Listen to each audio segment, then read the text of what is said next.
So the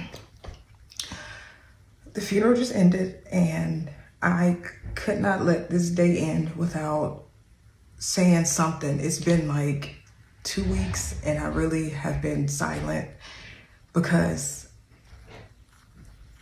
this has been the craziest thing in my life. I'm not gonna lie, but I'm all over the place.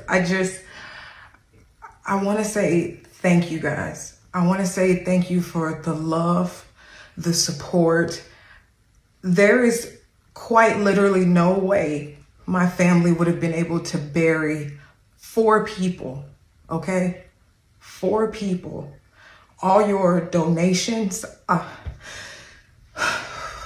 literally shaking. All your donations,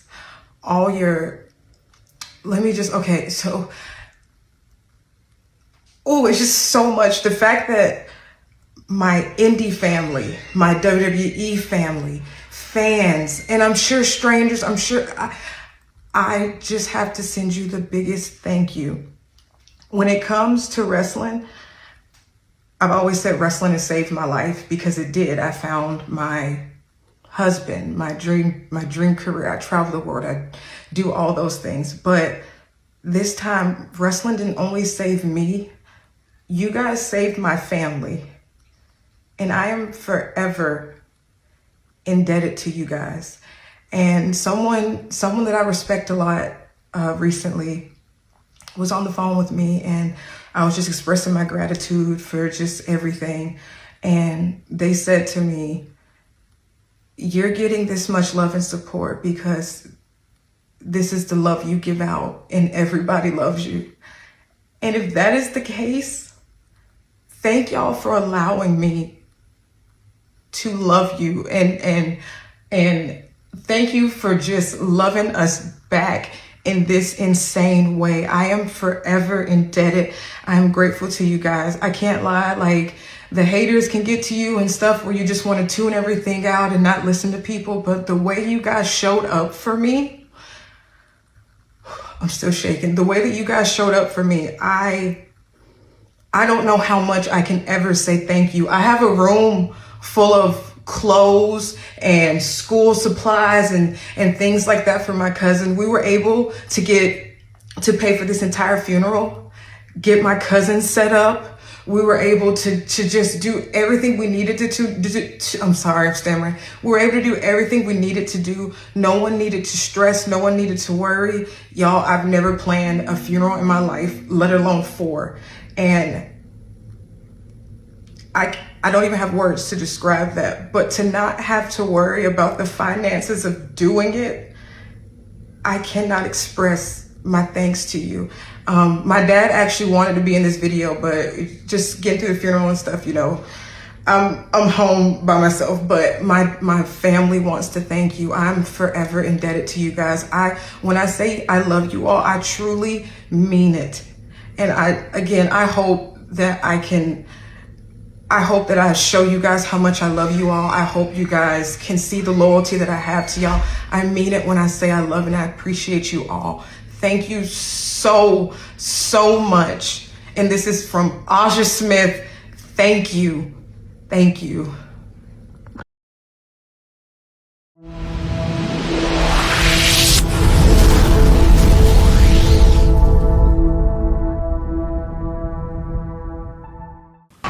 You know, and we all have our 15 minutes of fame, and I'd like to take a couple of my 15 minutes to talk about the rights and the wrongs in the world of professional wrestling.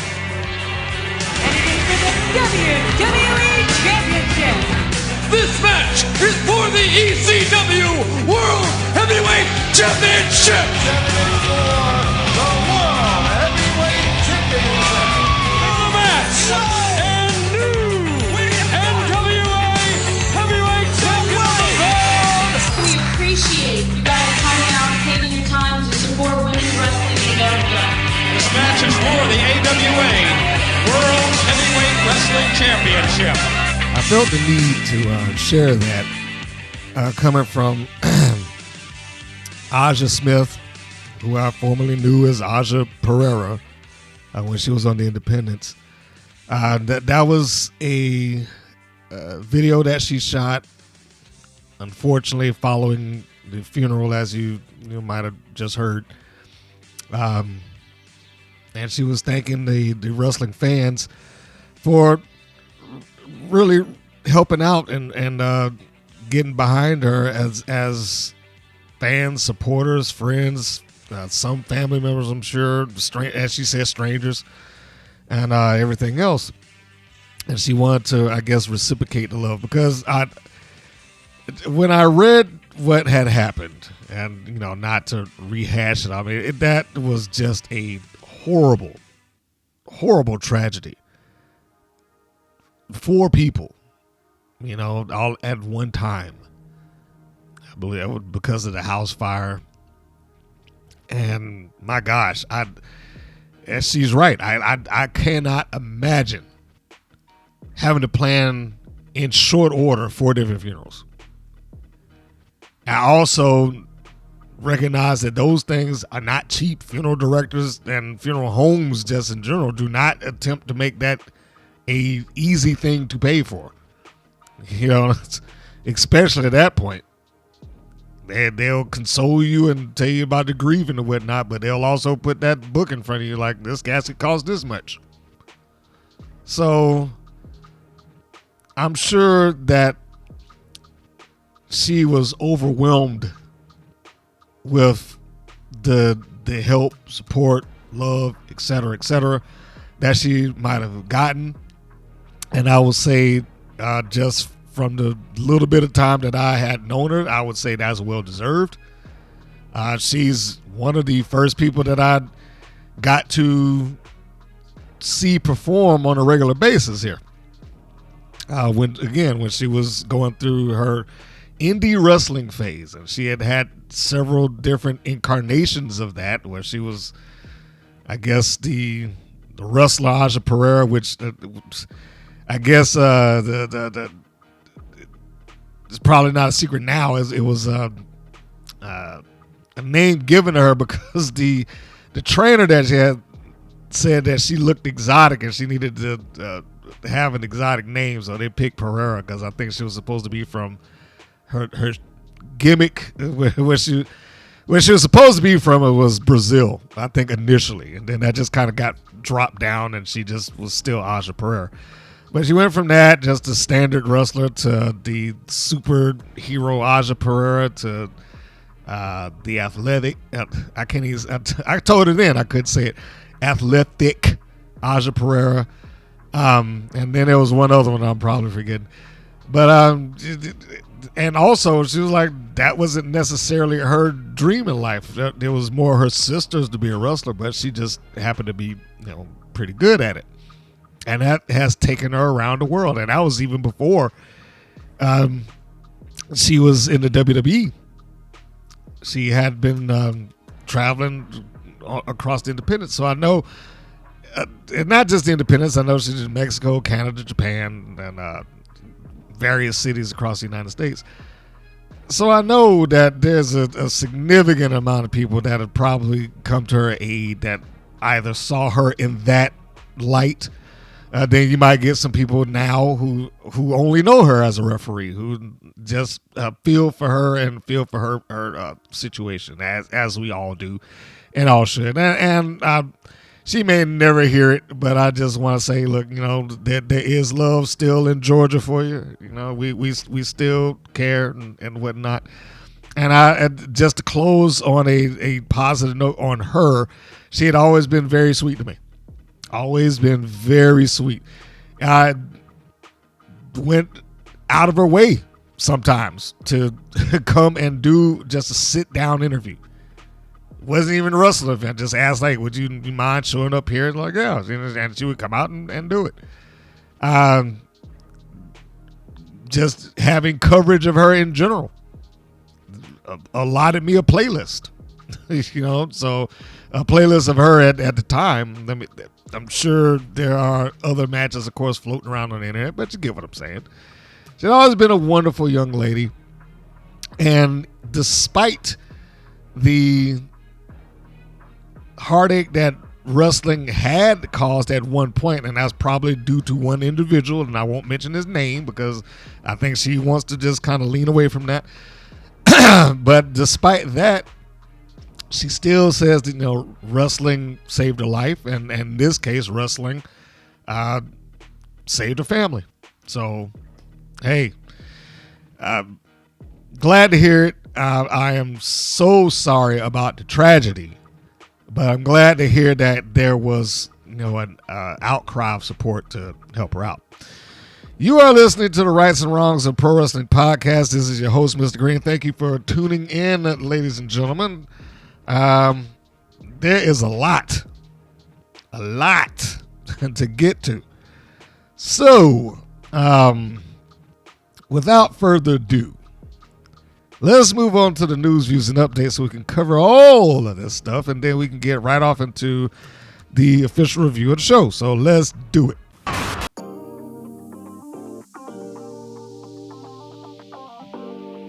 And what's happening out there in the world of pro wrestling and indie wrestling? Well, several things. Some of this is going to veer outside of the wrestling bubble, I guess, if you want to call it that.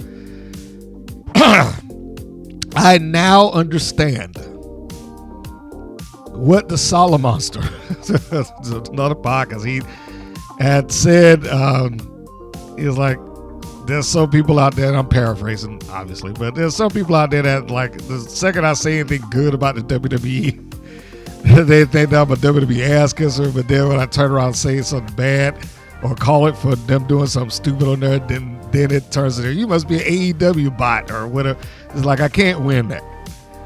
And again, paraphrasing, don't want to put words in his mouth, but I certainly get that, because I had gotten it from just across the spectrum.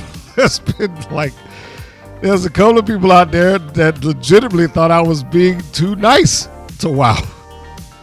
I was like, I thought this episode was terrible. You're giving them a lot more leeway than I would have. I was like, oh, okay. And then there's people that think like, you just hate this thing. I was like, well, no, I don't. But you can't win. Can't do it. But since we are on that, I feel it fair to address at least one to two things that was brought up within the course of that. And amazingly, they happened within the course of the month. So as far, let's start with being lenient to WoW. I by no stretch thought I was being lenient. I mean, it's not. I don't go out my way to beat him into the fucking ground, but you know, so I don't. I didn't perceive myself as being lenient either. I have my criteria that I try to operate off of, and I try to stick to that. I stick to, okay, here's the creative. Does this make sense? Is there anything to back this thing up? Is there a payoff, et cetera, et cetera, et cetera, et cetera? You've heard all of this at some point within the podcast at various episodes, if you've listened to more than this one. So, I mean, I get it, because everybody's tastes are different, and there are going to be points where I will look at a show and I'll say, well, you know, this wasn't that bad. I honestly do not want them to have a bad episode if it can be helped. It just happens so much, unfortunately. Now, if you take out individual clips, matches, things like that, it's all right. It's just when you have it in order and you're trying to establish continuity, that kind of gets to be a problem. And then that goes over to the other half of that coin, that I was being too mean. One of which was apparently a statement that I forgot that I said, and that at one point did I say Santana Garrett was too good for the WoW roster. And I'm not denying that I said it. It does sound like something I would say. I just don't believe that I said it in the context by which it was presented. Because I can't imagine that I would ever say like, well, man, Santana Garrett just too good for all of them. She's just she's head and shoulders above everybody on that roster, and no one can touch her. You'd have to show me where I said something along those lines. Now, what I am fairly sure, and I will stand by this now, is when I say that she was too good for it, I'm talking about her name.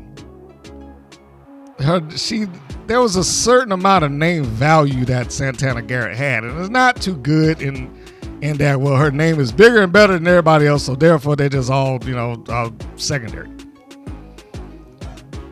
It was too good by way it was used. I would have thought that I got that point across, but maybe I didn't, so I will reiterate. In terms of how she was being used, yes, I will stand by that now and probably forever. In terms of that, too good for them. She had name value walking into that company. She had been on NXT. Granted, it was a different variation of it. I mean, it was an NXT show, but I don't think she was there during the hot streak of NXT, like when they started really hitting their groove with the black and gold and all that stuff. She had been on TNA's television. She's been at Stardom. She's been an NWA Women's World Champion. Granted, that was Women's World Champion at a dark period. Unfortunately, the NWA hasn't had TV in a long time, and you could argue that they don't have it now. You could argue that.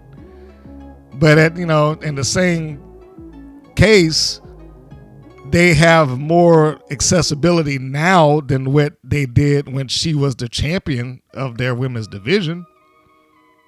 It was being held up by a couple of people. Barbie Hayden, aka Abilene Maverick, also included in that.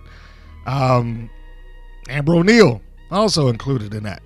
But the thing that they did not have that she did is that she had a certain amount of television exposure already.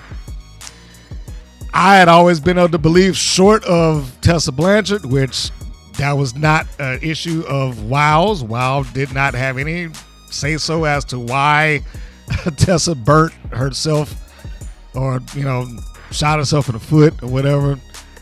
That was nothing on WOW. WOW just backed the wrong pony, unfortunately. They did not make it better for themselves when they went into trying to sell Tessa Blanchard nuclear heat shirts. They didn't make it better for themselves in that. But outside of Tessa Blanchard and outside of AJ Mendez, there weren't many people that walked in there with the name value that she had with her at that time. So it always had been my opinion that she should have been, if for no other reason than what they could have gotten possibly out of her name, a focal point, a centerpiece, basically their main eventer, at least for a good 2 to 3 years, to try to bring everybody else up around her. But instead of doing that, it kind of like she just became another WOW face. Hence why it's like, she was too good for that. Not necessarily, that is anything that could be fixed or changed, because at this point I don't know if short of her like going and rebooting herself, I don't know if there's anything that they could do to fix that on their television. Maybe if she got separated from the pack and she just started like racking up win after win after win after win after win, she got some good promo time and featured heavily or whatever the case would be, maybe. Because the only other thing that I would say is that she at least would have gotten some wrestling news coverage. She could have gotten that. It's the same concept as when I say, well, there's value in J-Rod. Let's use her for example. But they chose to make her Nikki Nashville. That's not to say that Nikki Nashville couldn't have gotten over. And at one point, I thought that she might have, because she was still great in the ring, had a good look, And quite possibly, if she had been on their TV for a good period of time, maybe she could have got Nikki Nashville over. Unless she pops back up, we'll never know. But whether she could have or couldn't, the name J-Rod, as it is right now, because when I see her wrestling these days, she's in that American Gladiators outfit, or at least an outfit that is strikingly similar. And so when people look her up, they're going to be looking up J-Rod. They're not going to look up Nikki Nashville. You might get a fortunate few that'll come across that, but they're not inherently looking for Nikki Nashville. They're going to look for J-Rod. Those searches could have gone back to WoW. Those matches, if they had seen one on, I don't know, Progress or Beyond or Pro Wrestling Eve or Starter, if she did OVW, wherever she happens to be, it could have been that those other matches that she was in is likely right there along with it. But the further she wrestles as J-Rod outside of being Nikki Nashville, it's only going to push the Nikki Nashville matches down the ladder. Until they find, let's just look up WoW or something like that, and then you might find it. But the more matches she has as J-Rod is going to push those things away. Which is why there's value in the name. There is value in the name. You cannot substitute name value, marquee names, and they aren't easy to come by. So when you get one that you can use to some level, you need to go for it. But there are often times where WoW just feels like they don't want anybody to be perceived as bigger than the next. And so we just keep everything even. The closest thing that I've ever seen to somebody having a step outside of that with that company is possibly the Beast, maybe Tessa Blanchard.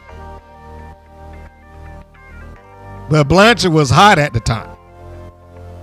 And again, I'll repeat, them not being able to use Tessa Blanchard at this point is to no fault of their own. That was Tessa's fault. WoW just did not make it better. But anyhow, no, if there is something that I'm missing that I said on that, leave it in the comment below so I can address it properly. But no, I have never intended on bringing it up that, oh, well, shit, she's better than everybody. Speaking of name value, perfect example. May the 16th, 2026, we got a MMA fight coming up. This is loosely connected to wrestling because of Rousey, by the way. But we got Ronda Rousey versus Gina Carano. And I'm positive that thing is going to get some high viewership. And it's not because, I don't even know the last time that Gina Carano had a match. I mean, we know, well, for those who seen her in the past, we know that she's, a pretty good fighter. She was like the first big female superstar, possibly, that you could say, in the mixed martial arts world. So there was name value, and then she went out and became, I can't say that she was a big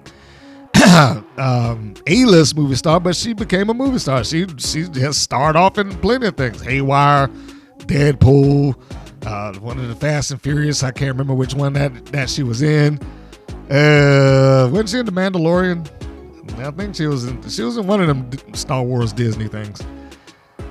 She has come a long way from where she was, and I want to say it might be well over 10 years. Has it been over 10 years that she's had a match? Good grief. Let me see here. That's like 2014. Man, that's been a long time. Okay, so yeah, she's been out of this for a long time. But she's going to sell it on the value of who she is. That's why I say you cannot. substitute name value. There is no substitute for that. Marquee names. Now, they're going to have some other matches as undercard. I'm sure they always do. But the interest is drawn by the main event. Just on the merit of them doing a behind-the-scenes photo shoot / interview. This is on MVP Uncut, by the way, if you want to look it up on YouTube. At the time of this recording, they're like 250,000 views in a few days. Why? Because the interest is there. Who wouldn't want that? Who wouldn't want to have somebody on their roster that's got that? It's like the Caitlin Clark scenario. You got a big name, don't fight against the tide.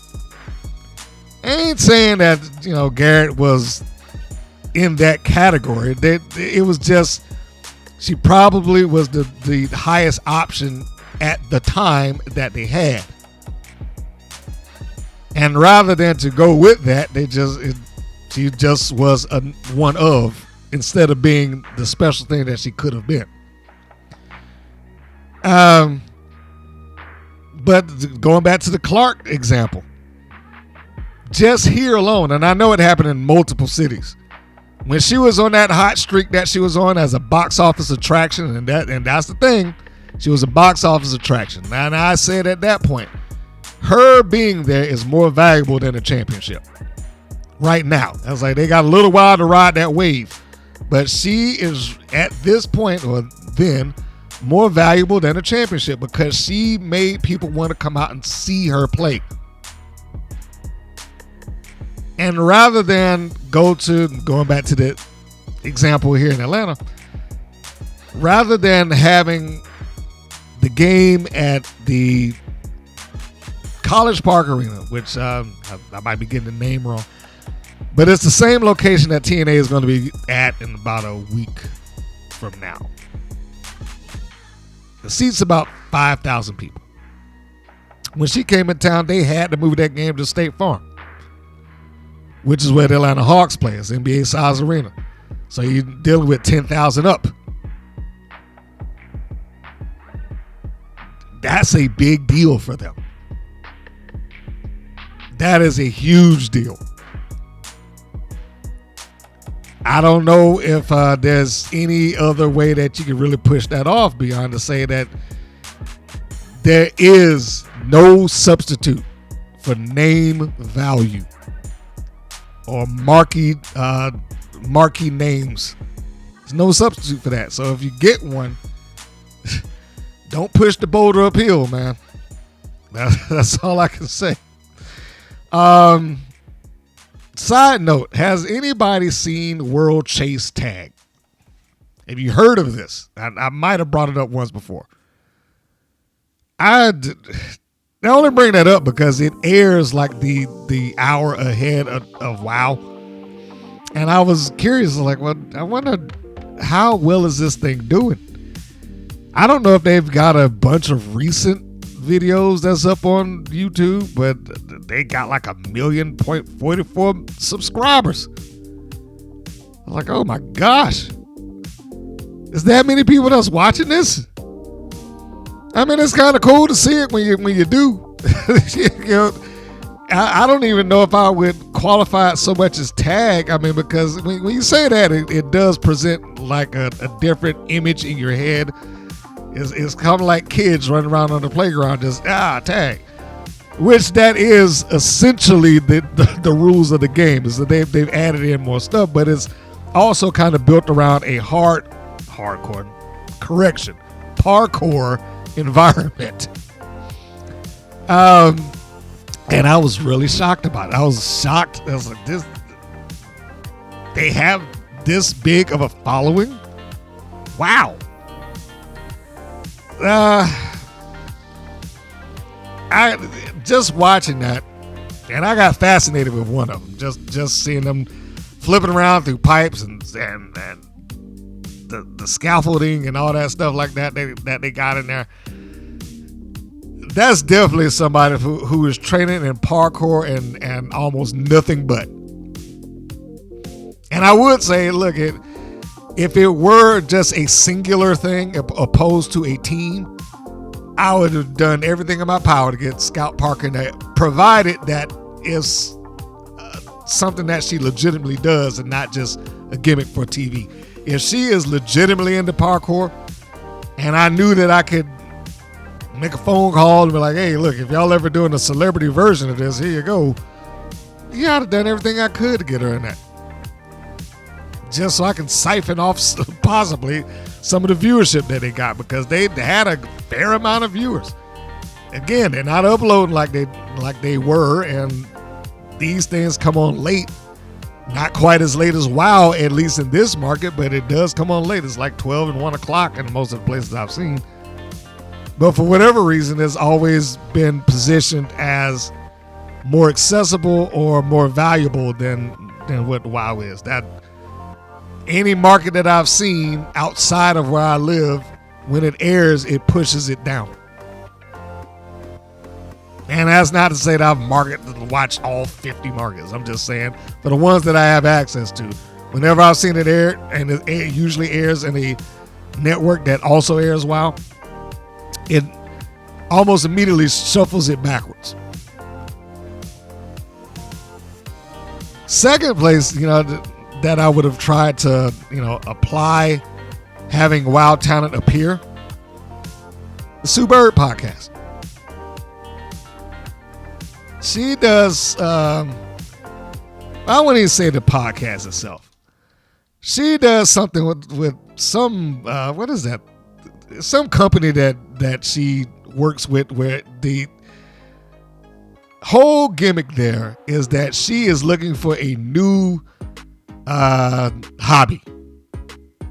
And so within that, she has, hey, this is Sue Bird, and I'm here, former basketball player, and I'm learning how to do hip hop, and today I'll be playing hockey, or I'm going to learn how to do bird keeping today. It's always it's just some new thing that she is always attempting to learn and try to, on camera, obviously, so they can get the footage.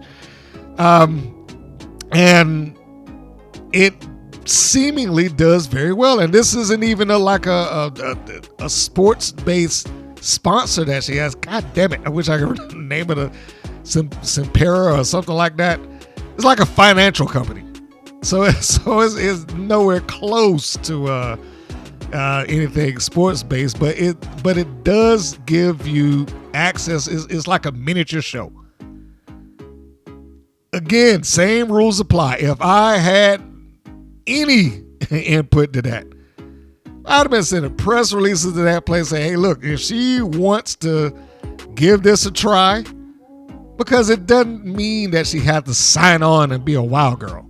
She just needs to go there with the cameras from that company and then try to do whatever it is that they are trying to get her to do.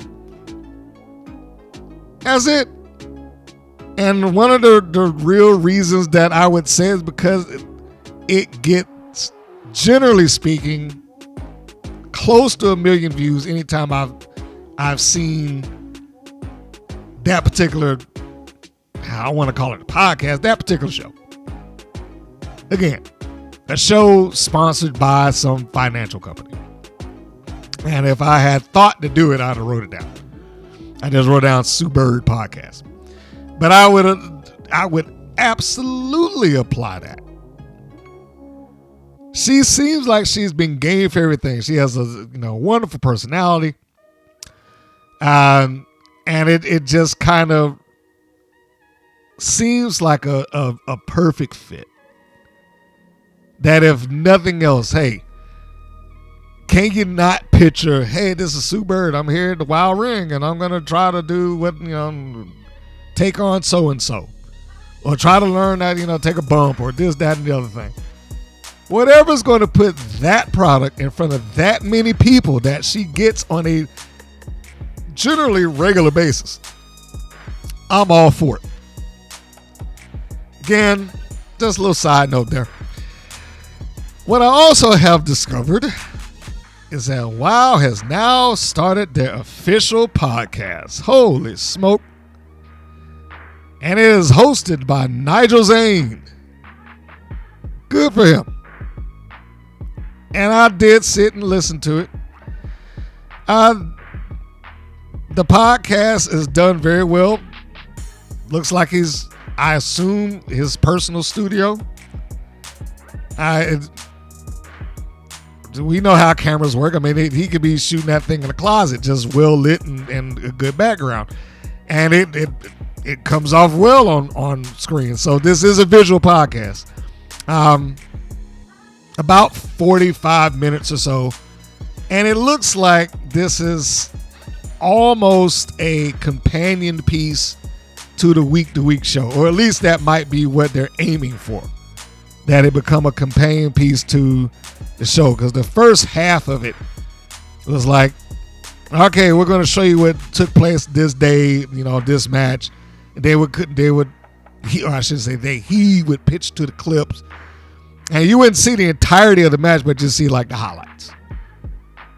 And I think that he went through every match that was on the most recent show within that podcast. I say great. Selfishly, I say great because I suggested that like 3 years ago. I was like, if you're going to do it, I wasn't pitching for nor suggesting specifically a podcast. My suggestion was different. So I'm not going to say like, oh yeah, they took, no, I just said if you're going to have this show, you're going to have a bunch of people that's outside of areas that they can see it. Because more and more I kept seeing that. I kept seeing comments and DMs like, where can I watch this? And these are people that even went to the website like, I can't see it, or I'm outside the country, they're in the air here, or whatever the case may be. I was like, well, there's really nothing stopping them from just taking that show and putting it on YouTube with, they do a version of it, but they clip out all the segments, and that kind of takes away from the narrative of the show. It can be hard enough to follow on its own. It's worse to follow if you got to go watch those 30 minutes and then try to track down which segment went where and how. So the suggestion at the time was just do a secondary show, kind of in the vein of WWF Primetime or something like that back in the day. That's way back there, where you can do those things. And they haven't done it yet, but I suggested it then, so it may still happen. I was also in the mode of, if you're going to make it stand out where you're doing recaps, add in two other things. One, the promos / interviews that take place on Instagram and any other social media, those should be incorporated into that show. It still doesn't erase the fact that if it doesn't take place on WoW's TV, then it essentially didn't happen, but they would be able to grow into it. If they're on television, then they start advertising the fact that, hey, we got this secondary show, WoW, official podcast, blah, blah, blah, and it includes this, that, and the other. Okay, now you can include those because you might be getting people to go back and forth. Again, if it's promoted like that normally. The other thing was have an exclusive match for that show. Doesn't have to be massive, but have a match that just isn't included on the TV show that you can put there. That, let's say, a cold match. So you're going to want to take some people that can actually get in there and sell on the merit of the match. Because the more you get people to believe in the match and the match quality and the quality of the individuals that are providing the match, you might draw people back to the actual show, the actual TV show. They might look into that. Especially if they start to, oh man, this, Catalina speed is better than I thought, or whatever. Those were the suggestions I had then. So So whether it starts to pick up and they do something along those lines, hey, I would applaud them if it takes place. I don't know if it will, but I will applaud them if it takes place. Speaking of Zayn, and who does a good job on that, by the way. I'll tell you, if you remove him from David McClain, he's not hard to take. If he doesn't have to be and play, I don't know, second fiddle probably isn't the right word for it, but if he doesn't have to play the partner to, the on-air partner to David McClain, he's a lot easier to take. A lot easier. It's just a far smoother thing to hear him on his own rather than the two of them together. And I know I've said that on multiple occasions, like, you might be able to do David with somebody else. You definitely could do Nigel with somebody else, but the two of them together, I don't know. It's like they almost morph into being the same thing. So him on his own, fantastic. But I wanted to get on his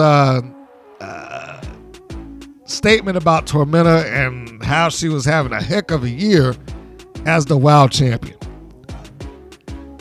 I don't know if I could really say that she was having a great year. Like, I like Tormenta, I do. She's very talented. I said, despite the fact that, you might need subtitles, she always has great fire with her promos. But her championship reign in and of itself, I believe, is a little lacking. And that, again, might not be, anything on her specifically, but it just came off like it was a little lacking at times. Because within the entirety of her reign, let's just look at it for the length, the defenses, and the wins and losses, right? Now we're going to talk about the TV length, because the actual on-air length, I think, is a little less than that. It's not quite as stretched out. For whatever reason, the television thing, how it was presented on TV, is far more stretched out. But her complete title reign lasted 7 months and 2 days. Within that 7 months and 2 days, 3 months and 20 days, there were no defenses. So we're almost halfway into her reign and she hadn't defended anything. This, of course, happened after her injury. Now, hey, I get it. Things happen. Injuries take place. Can't do it. Then you just can't do it. It's part of the reason that they had a 30-day rule in wrestling. Now, WoW's not obligated to do that. They're not obligated to say that, well, this championship has to be defended every 30 days, but it would come up odd if all of a sudden, say, a month or so down the line, that gets applied to somebody. Like, well, you have to defend the title because everybody knows that the WoW championship has to be defended once in every 30 days, otherwise you forfeit. That used to be a thing in wrestling in general. She would have lost that thing like 3 times within the 4, actually, close to it, in the time that she just didn't defend it or it wasn't available to defend. And that whole scenario always gave them being the promoters a way out if something went wrong, because they couldn't afford not to have their championship or their champion not on TV. Now, of course, WoW operates under a different set of rules. So that's not to say that they have to apply that. But again, if it turns around and they suddenly like with someone else, you have to defend it or else, then it would kind of go against the grain of logic, which would not be shocking. But let's examine some of those matches that she had. Remember, 7 months, 2 days. That was the entirety of it. 3 months of that in 20 days, she had no defense at all. Within the defenses that she did have, this is spread across in real time. We're talking the date of record, not the date of air. In real time, that's spread out from August 16th, 2024 to January 17th, 2026, or at least that's the last available date.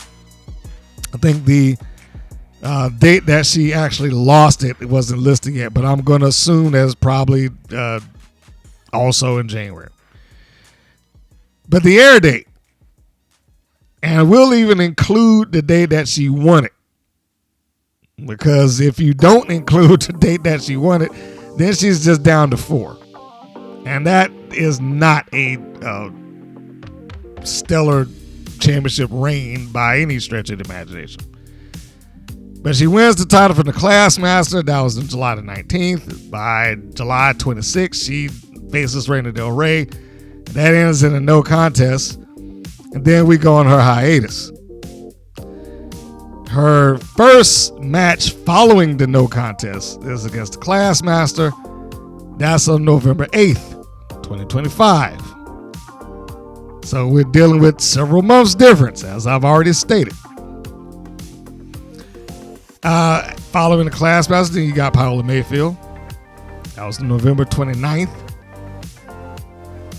According to the dates listed online, these were supposed to be back-to-back defenses in real time, maybe within the same shooting day.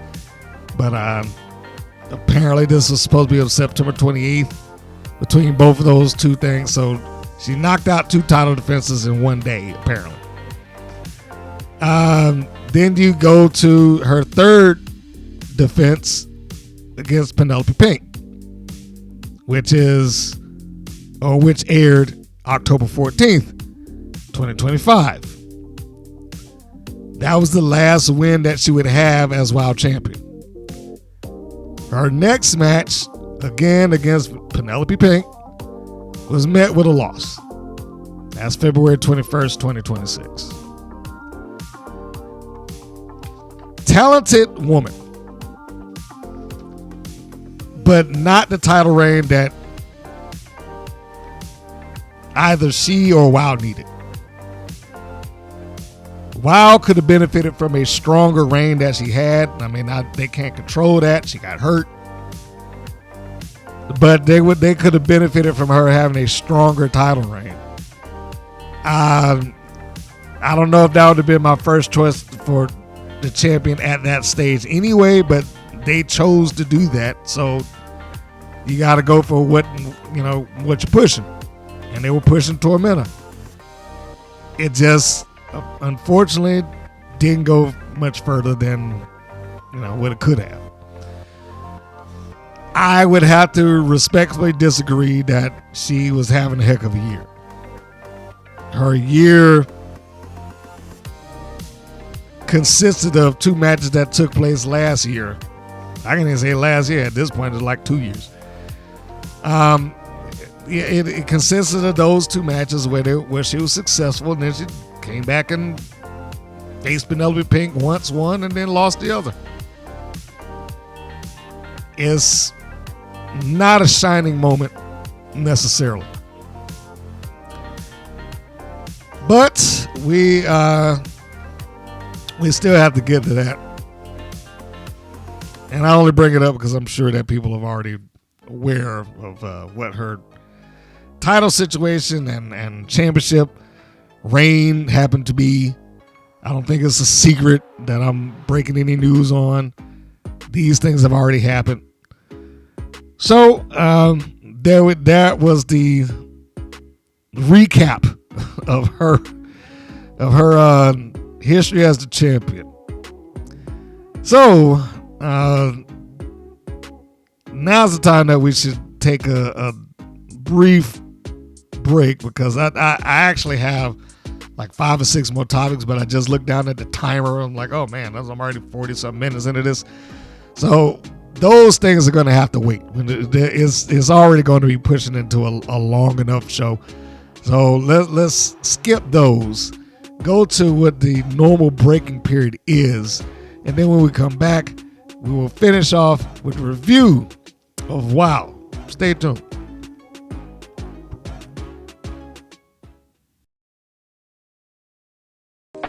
Hi, I'm the headline Madisyn Maxxwell, and I'm appearing at RCWC Weekend exclusively at the Fans View podcast table. I can't wait for you all to see me in St. Augustine. Stay tuned, and I'll see you there. Jody Threat? I've actually known her for a decently long time. Maybe like 10, 12 years. I met her when she started at Battle Arts, my dad's gym. And I have to say, at the time, I was a ring announcer. I hadn't gotten into wrestling yet, and I thought she was pretty cool. Badass chick. She would fight with the boys. I looked up to her. I really did. So when I came to TNA as the liaison, it was great to see her. I'd known her a long time, and I was happy to see her in this company thriving. Then I had an opportunity to tag with her, and I guess she just didn't think I was good enough to be in the ring with her. At least that's how it felt. She didn't let me in the match much. She wasn't a good partner, and I guess she really made me feel like she thought I was the bad partner. And to be fair, she did beat me the following week. But that version of Arianna is no longer. The Arianna that Jody is going to be standing across from in that ring is your TNA Knockouts World Champion. Something Jody Threat will never be.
The problem with each of those three movies was that they were terrible.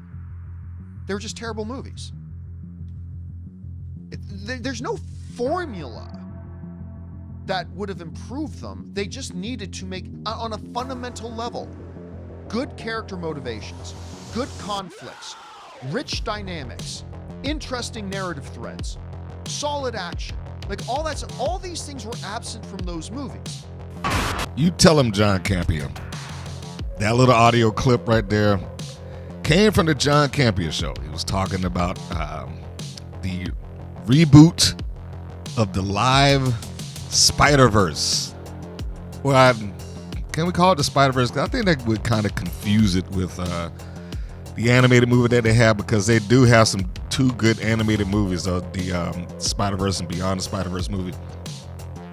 I probably should say the rebooting of their live action. It is their Spider-Verse, but the extension thereof, the Madam Webs, the Morbiuses, the Kraven the Hunter, the decision that gone down with Sony that they're going to reboot that. Now, I know that has absolutely zero to do with wrestling. The reason I put that clip in there is because the same rules apply as far as making, say, good television, good wrestling television, as opposed to a good movie, at least in some aspects. So, like, you can't really overlook character development, the motivations behind what it is that you're doing, resolution, conflict, etc., etc., etc. And I thought he had phrased it so well in what they were lacking in some of those movies. I was like, that rule does apply. So I just wanted to kind of take that clip and drop it there and say, these things are somewhat universal. It's not just applying it to the Sonyverse, if that's the thing. Some of that, not all, but some of that can be applied to wrestling, and specifically in this case, WoW, obviously. But let us go into the shows. And by the way, just to put a bow on the thing that I was trying to remember earlier, I just what was that thing that Sue Bird works for, and they got these videos and blah blah blah. Symetra, that is the name of what I was talking about. It's financial services, help you plan out your financial life, obviously. But what I was saying, as it related to that, just to recap, she's had several of these. What am I going to do now that I'm not playing basketball anymore? So they've essentially, for lack of a better term, made a show for her to work off of, and to try these different things, to try these different outlets and new. I don't know if we would qualify them as all sports, because some people would consider dancing a sport, but you know what I'm saying.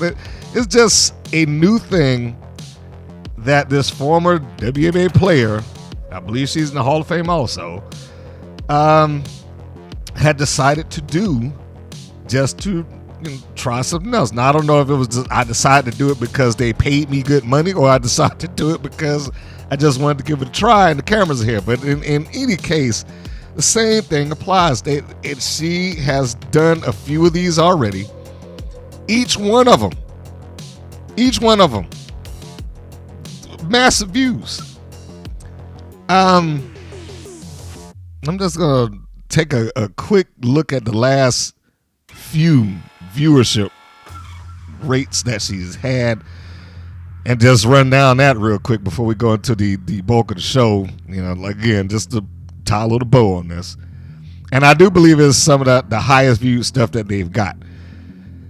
Okay, so we'll start out here a year ago. She learns hip-hop tap. Wow. Okay, and then have it with Chloe Arnold, who is, I guess, the teacher in this environment. That was 6.6 million views to see her learn how to do that. Her learning beekeeping, 3.6. Her learning how to make a cake, and I'm oversimplifying it, like decorative cakes, 3.5 million views. Let's scroll up here a little bit. Sue Bird does like the American Ninja thing, 13 million views. Farm Life, 13 million views. Figure skating, 5.2. That was about 3 weeks ago. Her trying hockey for the first time with Hillary Knight. I'm not going to pretend like I know who Hillary Knight is, but obviously she's a hockey player. That was 11 days ago, and that's at 2.6 million views. Okay? So, yeah, if I had any say-so, if I were there, or if any all-women's wrestling company, and I knew that Symmetra was going to send Sue Bird out to various different things, I'm throwing my name in the hat. For exposure. Find me a good top baby face that could be on that camera, somebody who has an excellent personality, not somebody mid-card, one of their top people that you can advertise as your top people. Main eventer, former champion, whatever the case would be. Not just have some random heels on there just because, anybody will do. Have the people that you can, will, and want to market around that can make these appearances and so on and so forth. I'm not really entirely sure why every time WoW does something, it's like, let's give whatever bad guys we have a call. Let them show up and do this thing. For that matter, I think I just watched something on IGN. Why is it that it's always just is Crush and is Campanelli that top tier is generally represented, but it's always like 2 out of the 3 of them, and it's always those 2. It just randomly popped into my head. I was like, why is it that they do that? Anyway. But that is what I was talking about. That's what I was trying to get across. I was just trying to say, look, if I had the option to do it, and if I had any sort of connections, like, hey, if she wants to come down here, shit, we'll cover the cost. Just bring your cameras and let it roll, man. Yeah, I would absolutely be campaigning for that if I could. But that's neither here nor there. Now we go off into the review. So let's do that. The opening slate of this episode happens to be episode 420. The title, Best Damn Thing. The air date, February 21st. The chronological number, 176. So this opens up with a recap of the title match with Tormenta and Penelope Pink. This obviously is setting up for the main event in this episode because they've already talked about it. And it is a nice match or a nice matchup. My issue there is that there's really appears to have no setup for this match. It's just happening.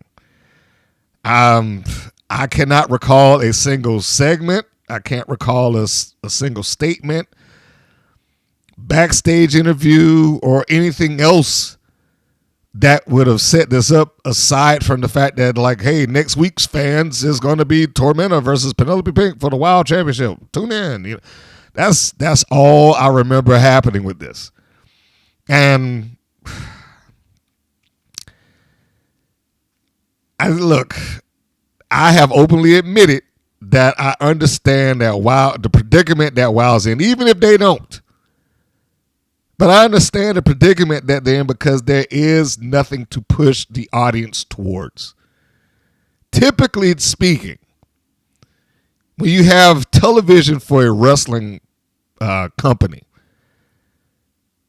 they are generally looking to get you towards whatever streaming event, whatever pay-per-view, whatever special TV event that they might have created, or something along those lines. But with WoW, they have to try week in and week out to convince you that this match is an important one, or that this one is the one that, it could happen, folks, that. And I'm sure it's a roll of the dice sometimes. I'm sure it's a roll of the dice just in trying to get people to garner the interest. But in this case, it's like they didn't bother to try to generate the interest. It was just generated off of, hey, come in, tune in next week, and there it is.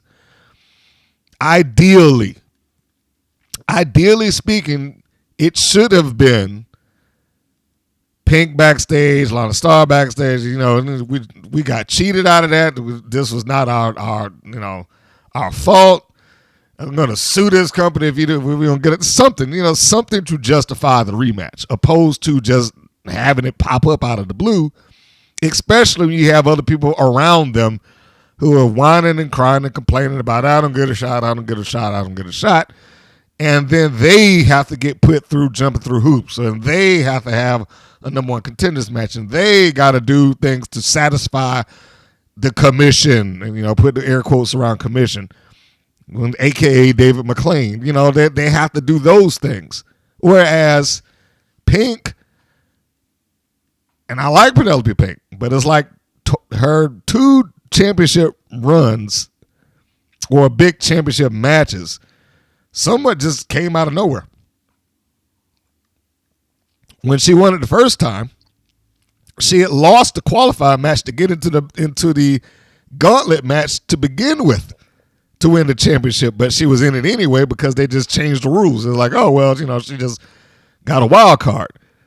It's like, well, if they was going to have a wild card, why was she in this match to begin with? And the person that won didn't even show up.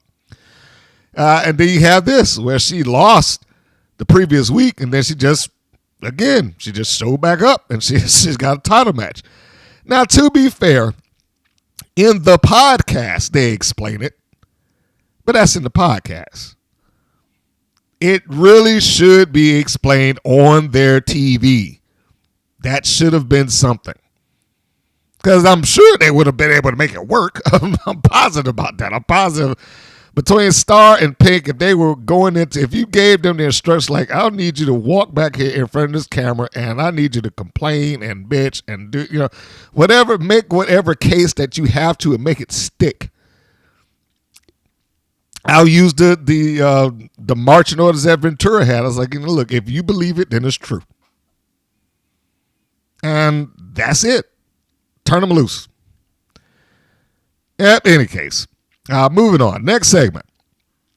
Samantha Smart and her new group, the Enlightened, are introduced. The Enlightened. McClain and Madisyn act, and I say act, as if they had no idea what was going on here. Despite the fact that the group has theme music and graphics ready to go. It's like, who is this? What are they doing?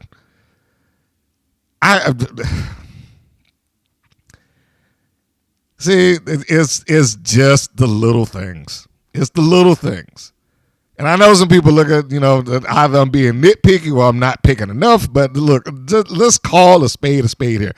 This isn't going to sink the show, no, but you also can't play the part of I have no idea what this is or who this is when A, you've got the company head sitting at ringside. B, this group that has alleged to walk out of nowhere not only show up and do the rehearsed entrance, but they're doing it against a LED board that has got their full Tron with their logo and music playing before they get into the ring. They don't have to demand or snatch a microphone. It's pretty much just handed to them. And then it's like, wow, this is creepy. What's creepy about this? Smart has a promo explaining why the group is there. And like I said, the commentators have to portray this as strange or weird. I don't know why. They just, they just do. And now Samantha Smart refers to herself as the IQ savior. And this is another one of I have the greatest group ever. Add that along to the Fab Four, Top Tier, and the Alliance. Because all of them apparently are the greatest group ever. Except only 2 of those out of the 4 that I named may have claim to that. And at the top of that list would be the Fab Four. Top Tier gets number 2 slot just out of default because they're trios champions, or at least they are as of this recording. But Samantha Smart gives her reasoning behind the why. Why did she, go out and get this hodgepodge of this motley crew of whatever they are to show up? And she goes into, essentially the barbarian Santana Garrett. And I'm going to minimize this just to say that she essentially blames Santana Garrett for her brutality on her. All right, so let's take a quick pause. What brutality? What brutality? I mean, nothing happened to Samantha Smart that didn't happen to her already or everybody else on that roster. But for whatever reason, because she got smacked in the head with the book like once, that was the moment that, I have to do something about this horrible place.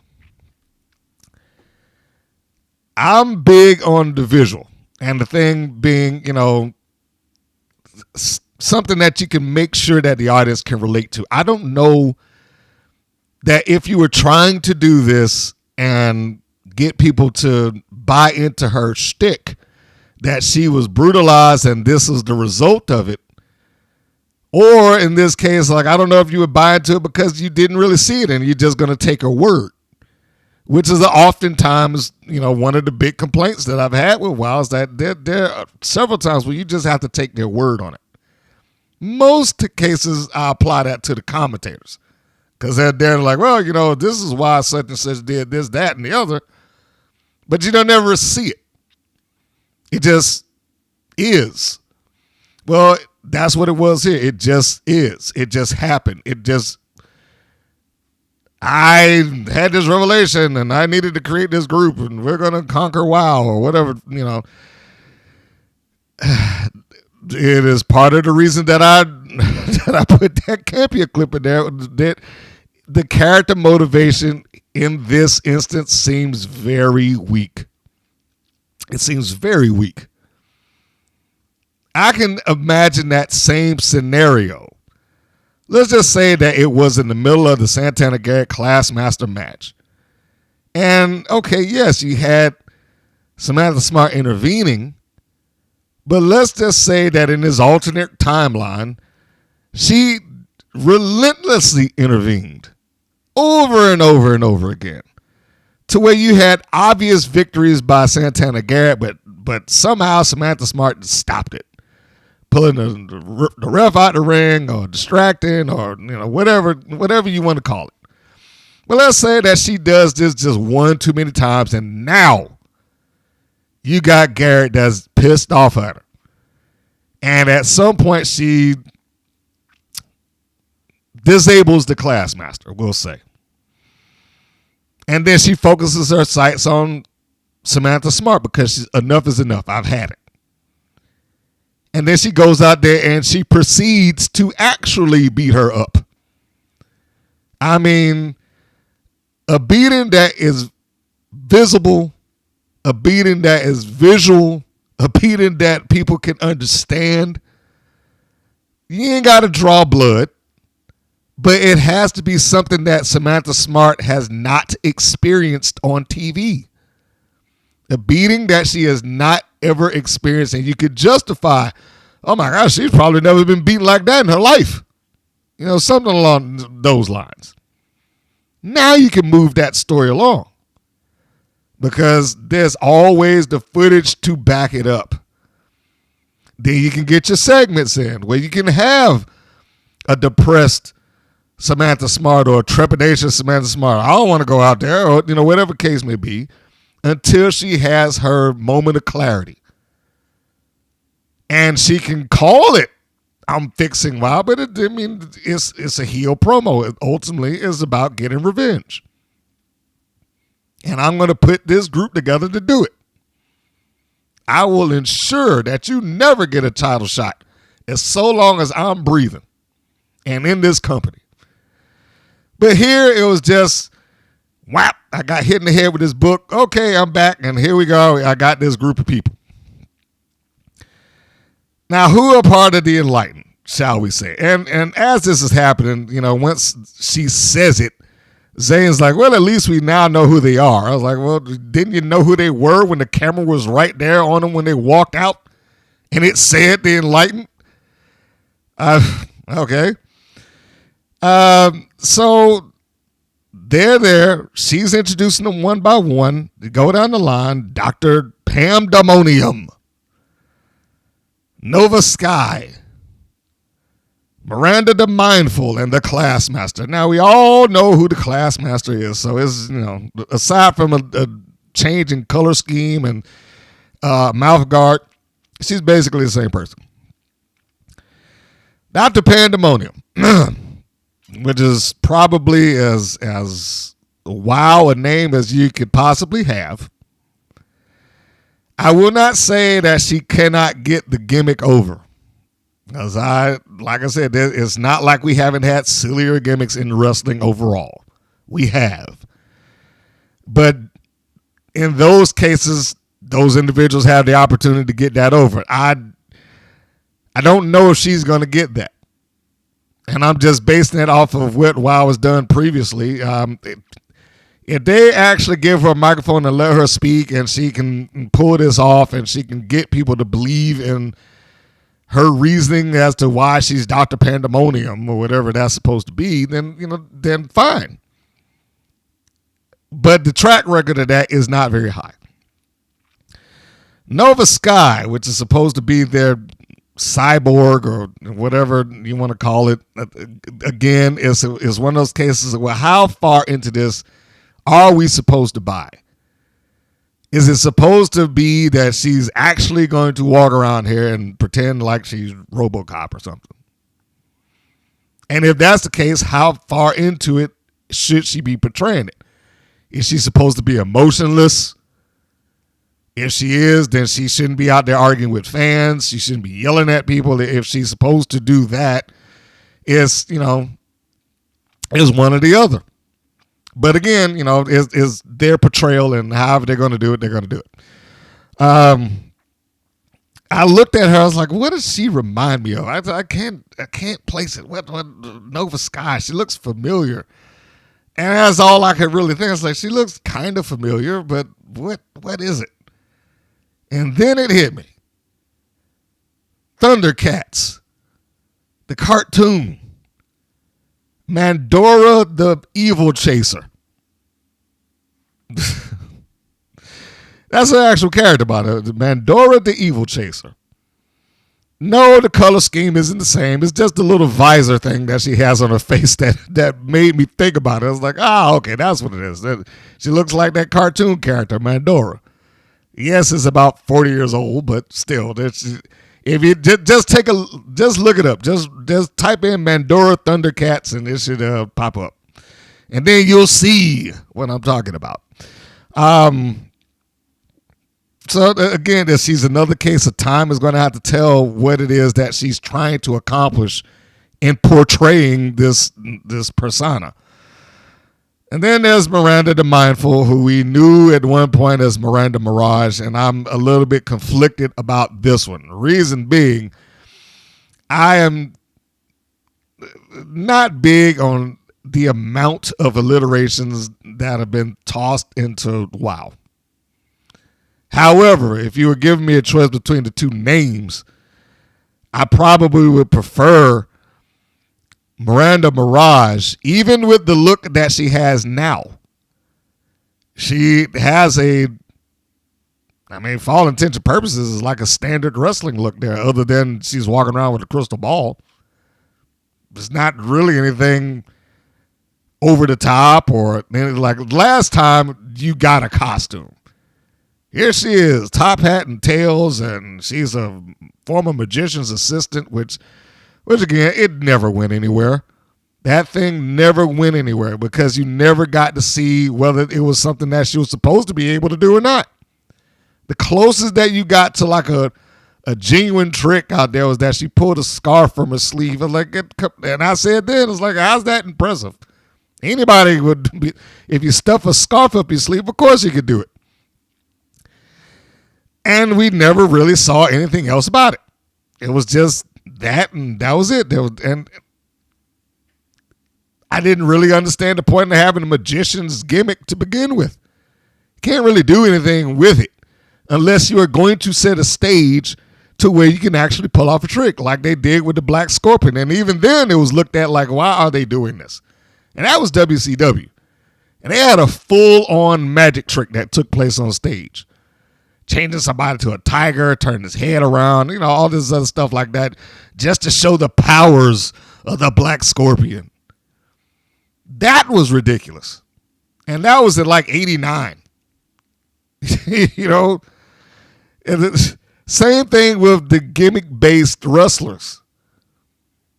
You go back to that early 90s crop where you had your, hey, it's PM News, the wrestling rapper, or Duke the Dumpster Drosy, and all these other, personalities that showed up. The Goon and Mantar, Sparkplug Holly, that's what during the era where the occupation was more important than the wrestler itself. It pretty much told people like, hey, well, I'm really a garbage collector, but I wrestle here on the weekends. So, it was almost like it was a high dollar independent. Looking back at it in hindsight. So yeah, the whole Mirage deal with her and the cape and the top hat and all that stuff, it wasn't the best. I prefer this look better. I don't like the name as much. Miranda the Mindful. And it's nothing really wrong with it. It just doesn't make my mind think about wrestler immediately. It actually makes me think, quaint little children's book. Miranda the Mindful. I mean, seriously, I could absolutely see that name on a kid's book. Teach your kids manners with Miranda the Mindful. Or a PBS cartoon.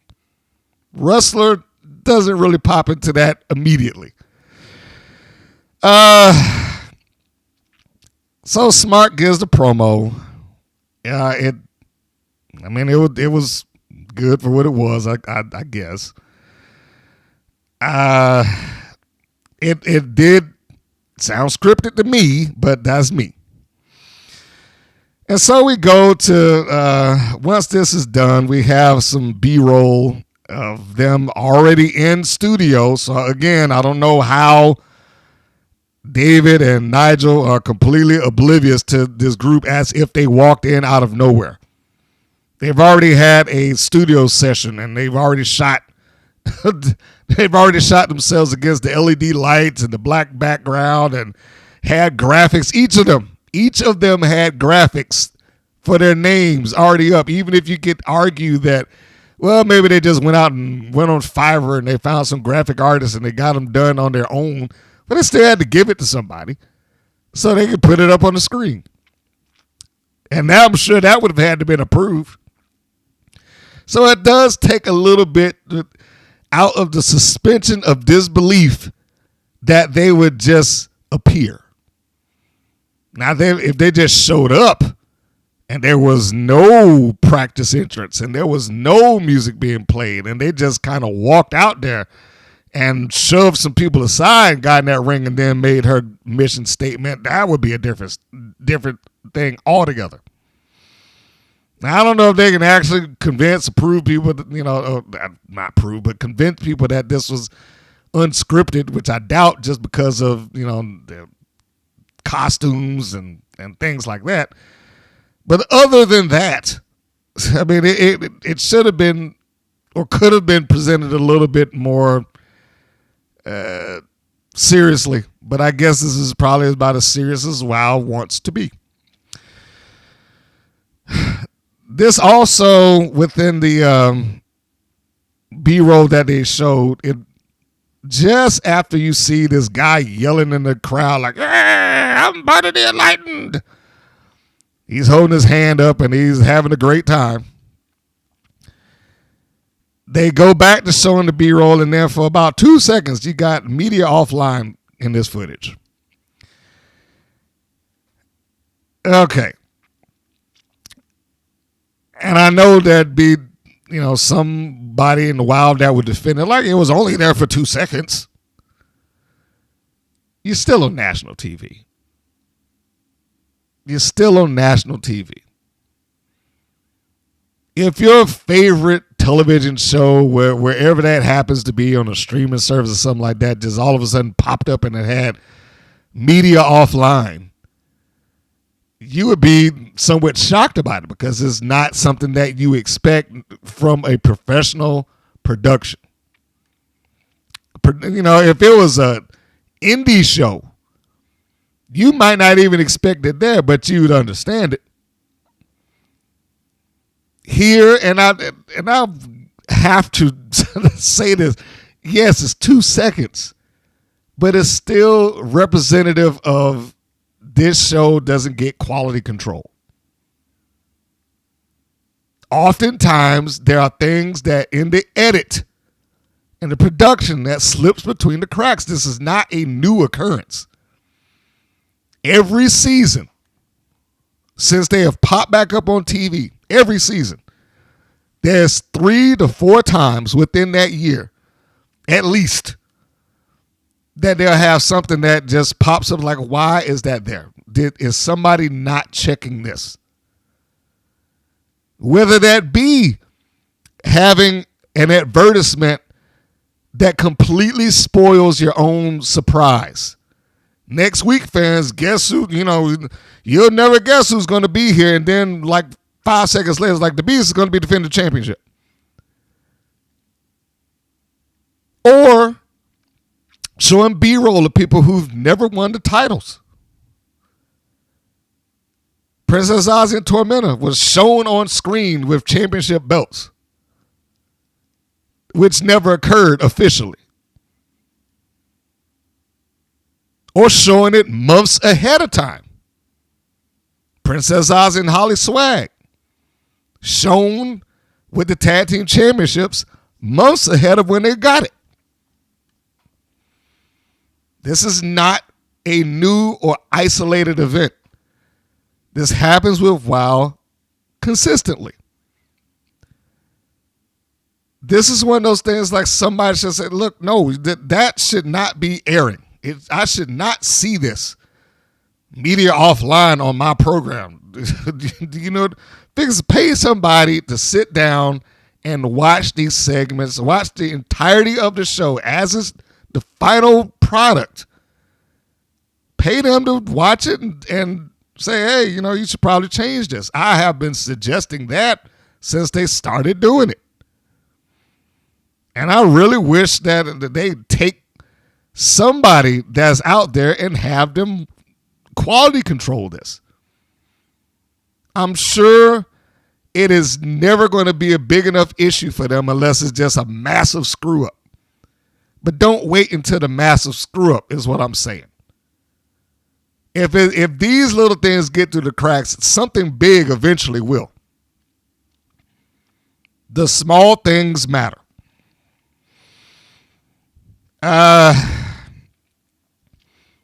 Mela, next segment. Mela interviews,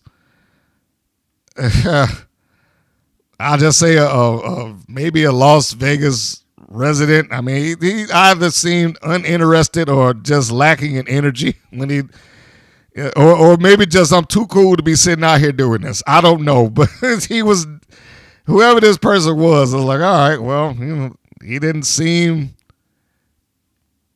excited or disappointed. What would he just seemed like a neutral, even keel guy, and you probably got more energy off of Mela than anything he was doing or saying. Didn't really come off like a fan, even though he might have been. I don't know, but he wasn't the best. He's probably not the one that I would have picked. If I had video footage of a bunch of people that was out there, I was like, all right, maybe let's skip that guy. Segment after that, the Mites and Keta Rush, they have a promo about the upcoming match. So, you knew at least that they knew that they were going to have a match of some description. And, of course, that match was going to be up against the Enlightened, who are already in the ring. The Enlightened represented by Nova Sky, Miranda the Mindful, and Dr. Pam Demonium. It's always kind of interesting to me that when whoever wants to go out and find new people for WoW or new talent, or I've got my friend to do this, like they never seem to go and get somebody who has an established name. They just grab, they just grab and create somebody to be part of their group. Oh well. Oh yeah, just with the Enlightened thing, Nova Sky, I forgot to mention that. Other than her looking like Mandora, she comes across to me like a very basic version of Genocide, for those who remember her as a wrestler. I'm not sure if she still wrestles or not, but the wrestling cyborg was like her gimmick. She did that, as far as I am aware, under her own merit. And you got a good sense of that. She wasn't walking around trying to convince the world that she is an actual walking, talking cyborg. I don't think that I've ever heard her do that, but it was somewhat representative of her as a powerhouse. And she was a powerhouse. She had a magnificent, physique when she was out there, and the face paint was just outstanding. It was a far more grounded version of what Nova Sky is doing currently. Again, don't know whether she is out there at this point right now. I mean, she's wrestled as Jenna Von Muscles, Genocide, and just Jenna. But she was nicknamed the Bionic Beast. Like, everything about her kind of gave you the idea what it was. Nova Sky still has that to relate to the viewing audience. What is it that she is supposed to be, and how and why? That is where we are with her at this point. But the match, the Mighty Mites, Sugar and Spice, and Keta Rush, which I guess, at one point, the Mites seemed like their go-to. Oh, shit. Well, I'm not going to worry about that. That was a little background stuff from YouTube, by the way. But, man, that threw me off. Where was I? Oh, yeah, the Mites. Nominally speaking, the Mites were tagged up with Steffi Slays, and I can absolutely see them as a trio, especially her color scheme. It seemed like it just fit. Not to say that Rush doesn't.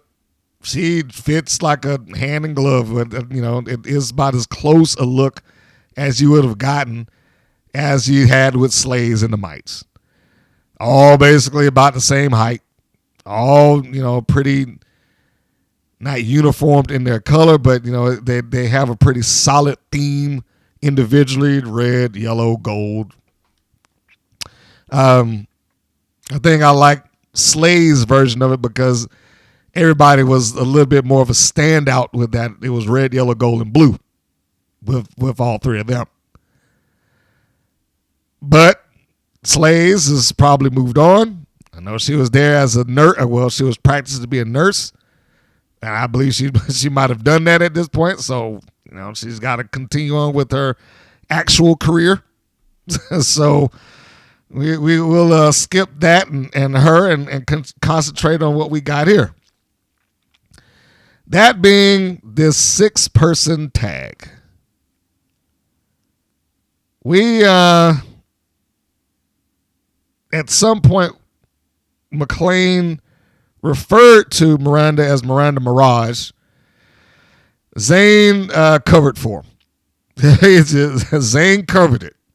He got him back on track off of, well, she's Miranda the Mindful now and something. The group they weren't really pointing to their hands. They were just like showing their hands. If this is, I guess, old school wrestling fans, if you've ever seen Baron von Raschke, it was like they were all doing the claw, except for they weren't actively doing the claw. They were just holding their hands up. That wasn't really explained. I mean, it just was not necessarily what I was expecting. And at some point, I hope they explain what that's supposed to mean, what it's representative of, and not just assume that everybody will get it. But that seems to be their thing. Honestly, I would have thought that if there ever was a time for them to be pointing at their heads, it would be now. They're like they've all enlightened themselves. We've ascended to the next plane of intellect or whatever. But that doesn't seem to be the case, so we'll just accept what they're doing. Now, the one other plus, I guess, if you want to call it that I could add to the group of the Enlightened. At least they have somewhat of a mission statement. They have to give them that. I mean, again, I don't know how it would work because everybody's going to go around calling themselves we're the greatest team and faction and group or whatever. I mean, there's only so many of those that you can have. And that just, there's only so much room at the top. I've already said it.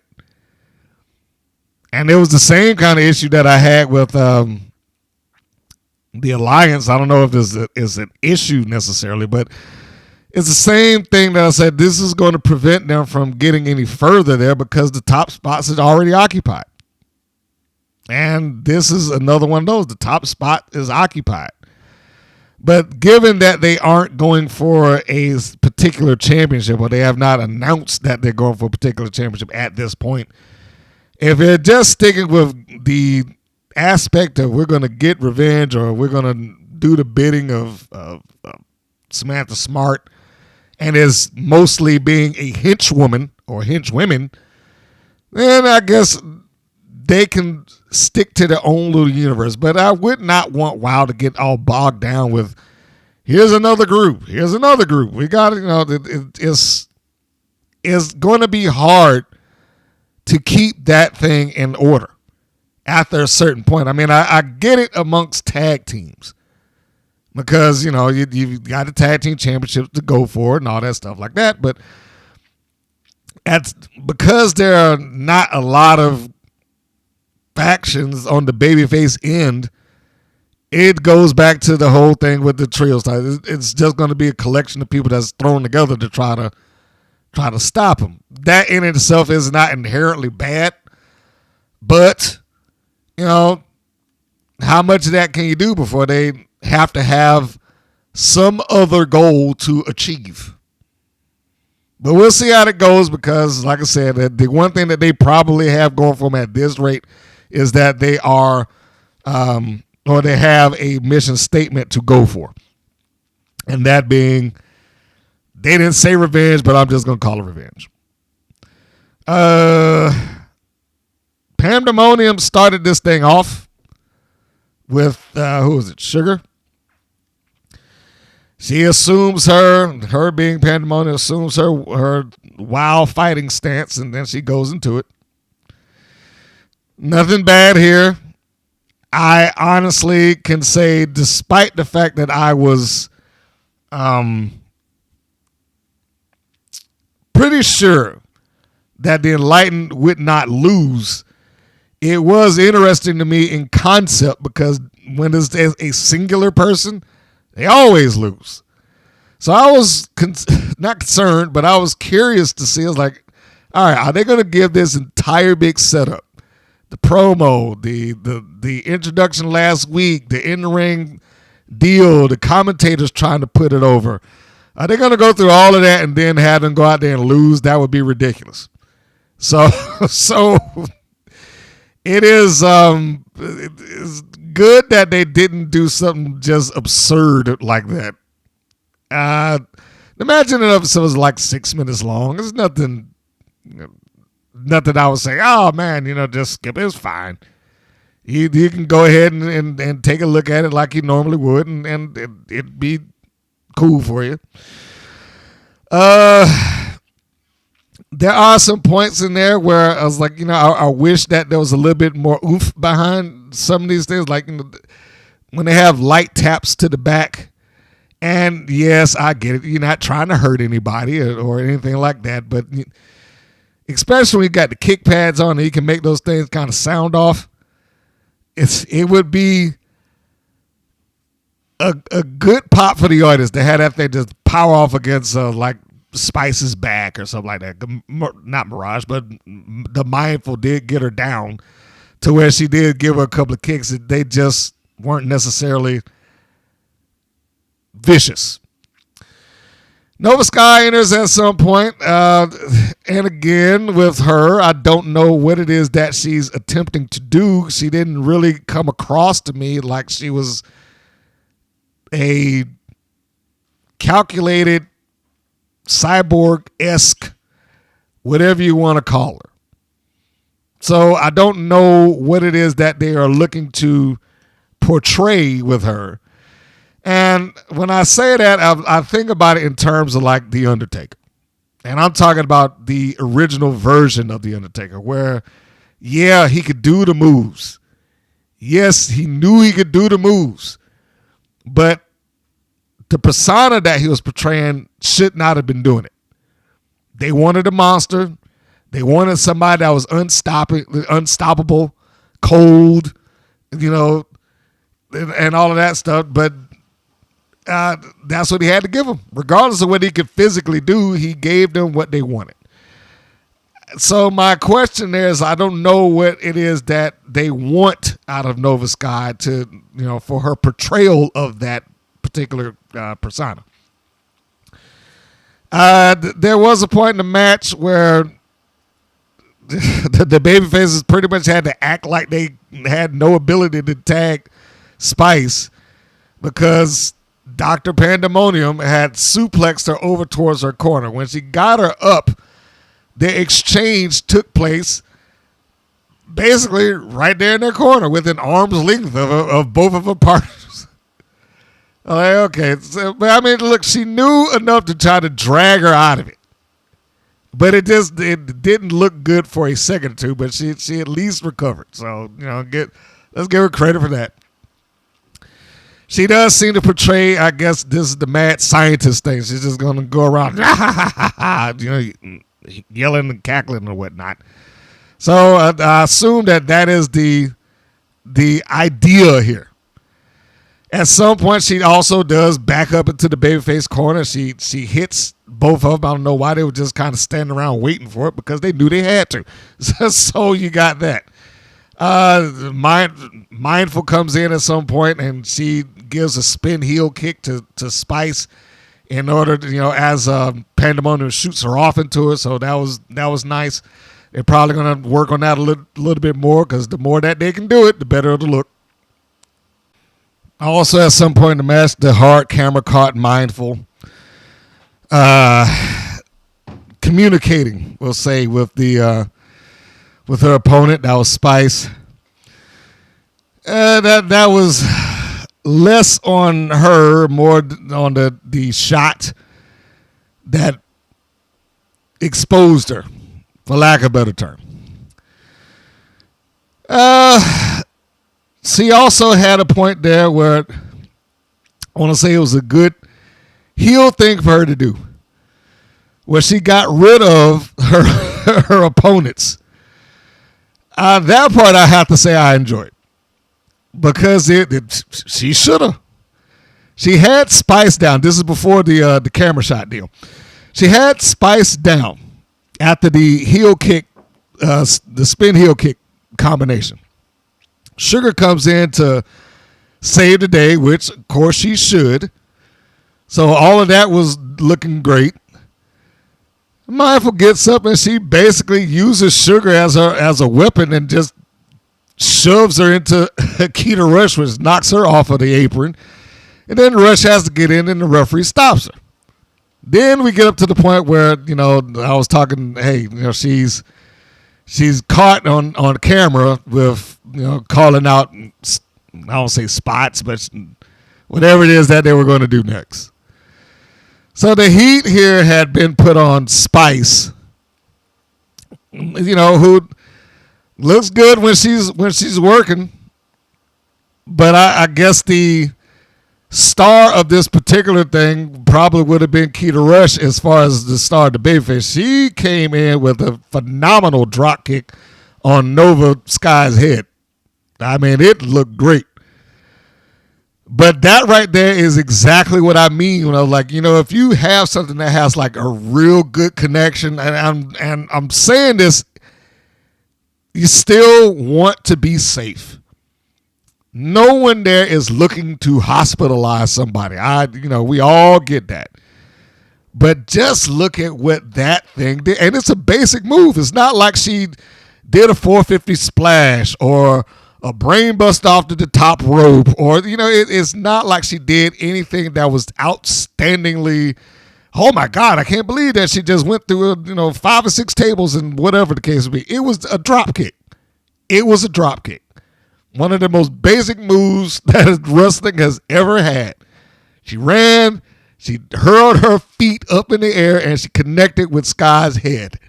And it was a convincing enough connect that it got a woo, And sometimes, I don't want to say that's all you need, but sometimes it's all you need.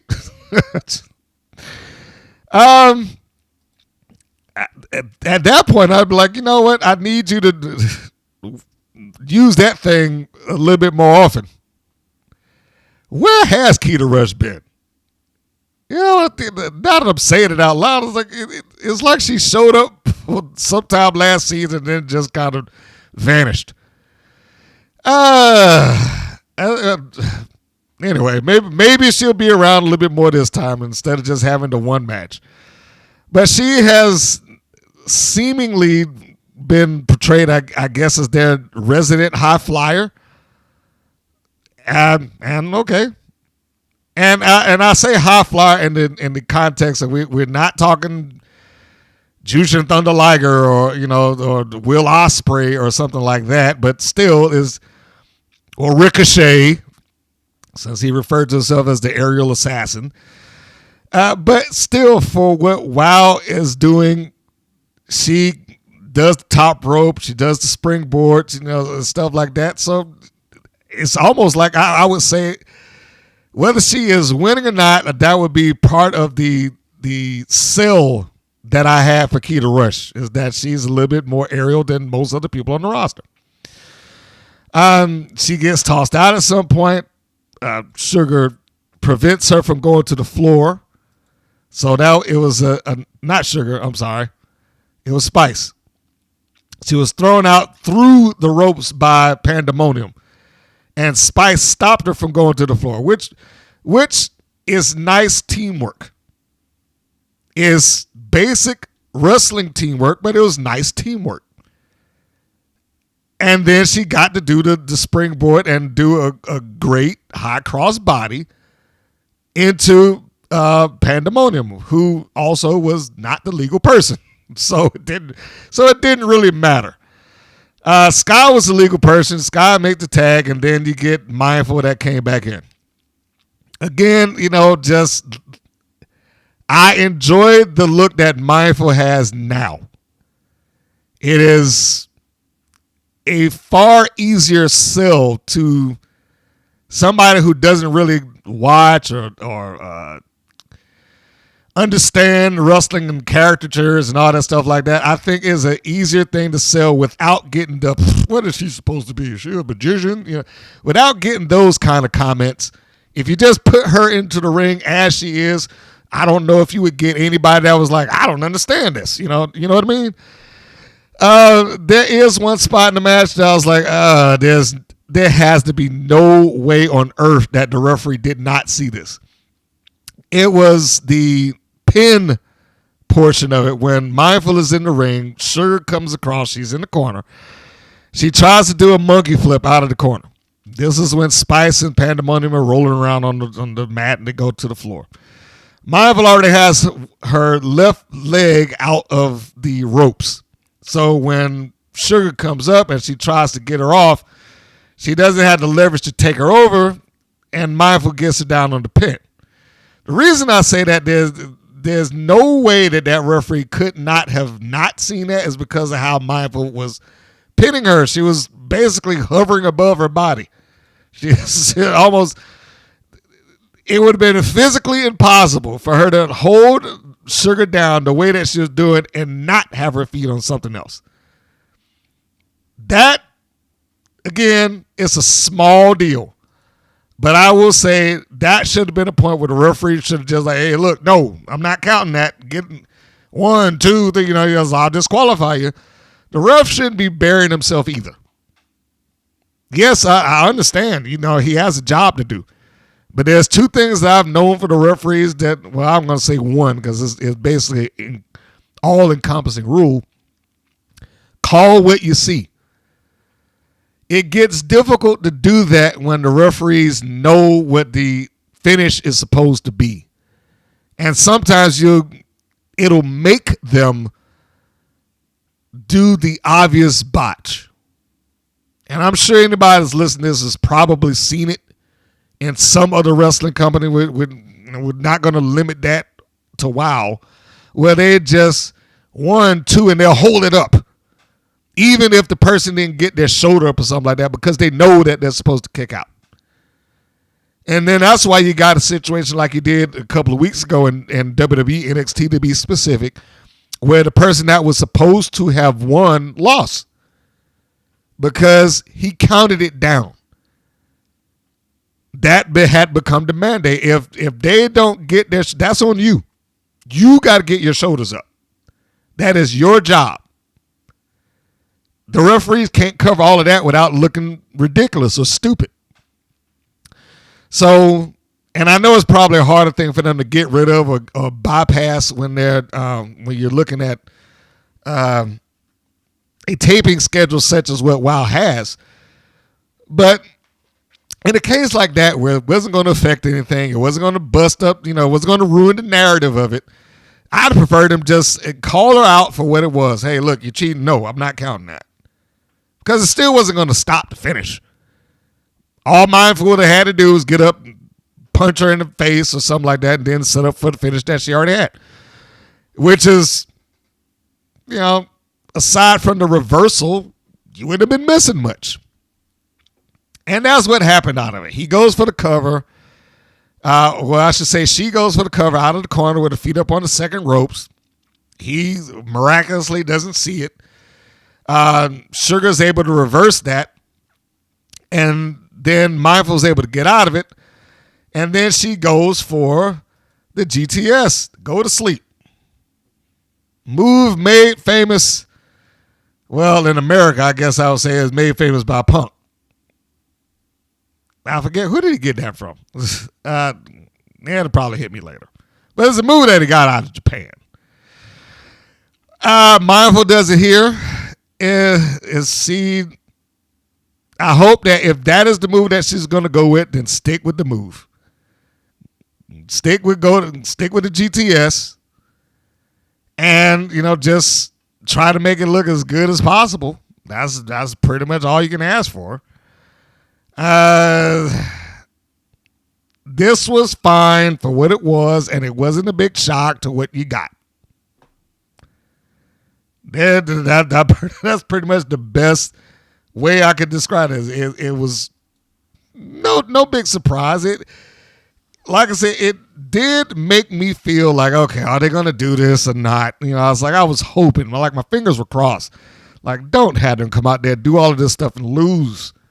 If they're going to be a faction, they're going to be a force, they need to win. And they did. So I give that a thumbs up. And then all members come into the ring. After the match, Smart gives another promo. This one aimed specifically at Santana Garrett. Essentially saying that, her brutality caused this. I wrote down when and how. And she essentially credits Garrett for being the reason that group exists. So, still, same rules. Mission statement is there.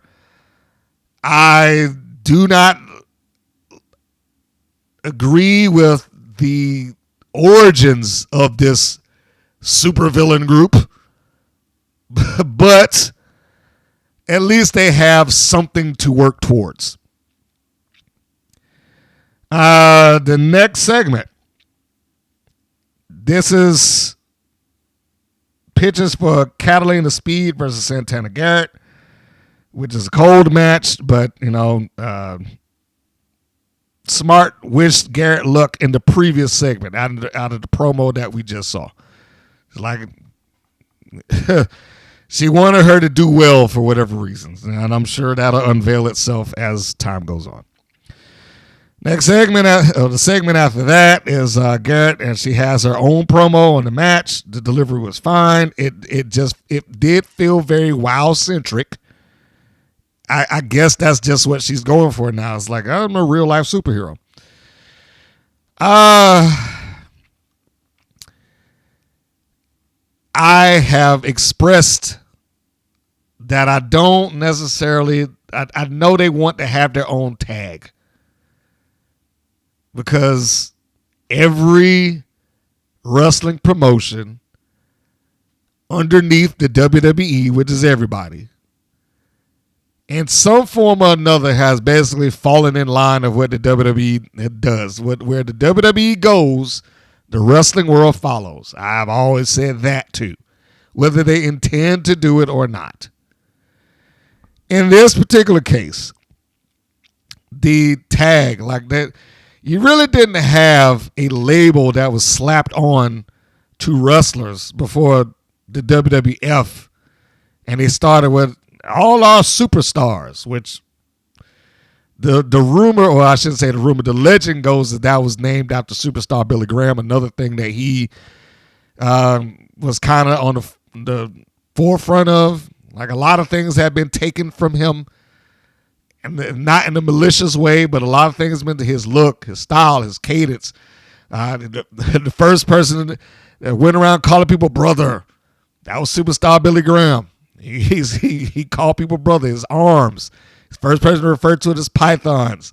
The tie dyes and the over the top colors, which became the look for several people following him, including your Precious Paul Ellering when he was wrestling, including Jesse Ventura, who pretty much took his entire act. The physique at a time when bodybuilders were not in vogue in wrestling, he had a magnificent physique. And I'm assuming when he shaved his head, the mustache and the beard, that's a Papa Pump. He took that. I mean, he was very influential. So I have really no reason not to buy into the idea that Vince McMahon would have named all his superstars based on him. And then you go down like another decade or so, and then you got the women's division that they started. Then they had, we'll call them divas. And from that point on, you got almost every wrestling promotion, knockouts, diamonds divisions, vixens. For a while, there's like, you could not have a wrestling company and a women's division and it not be tagged something. Yes, WoW is its own promotion, but they still had to tag it.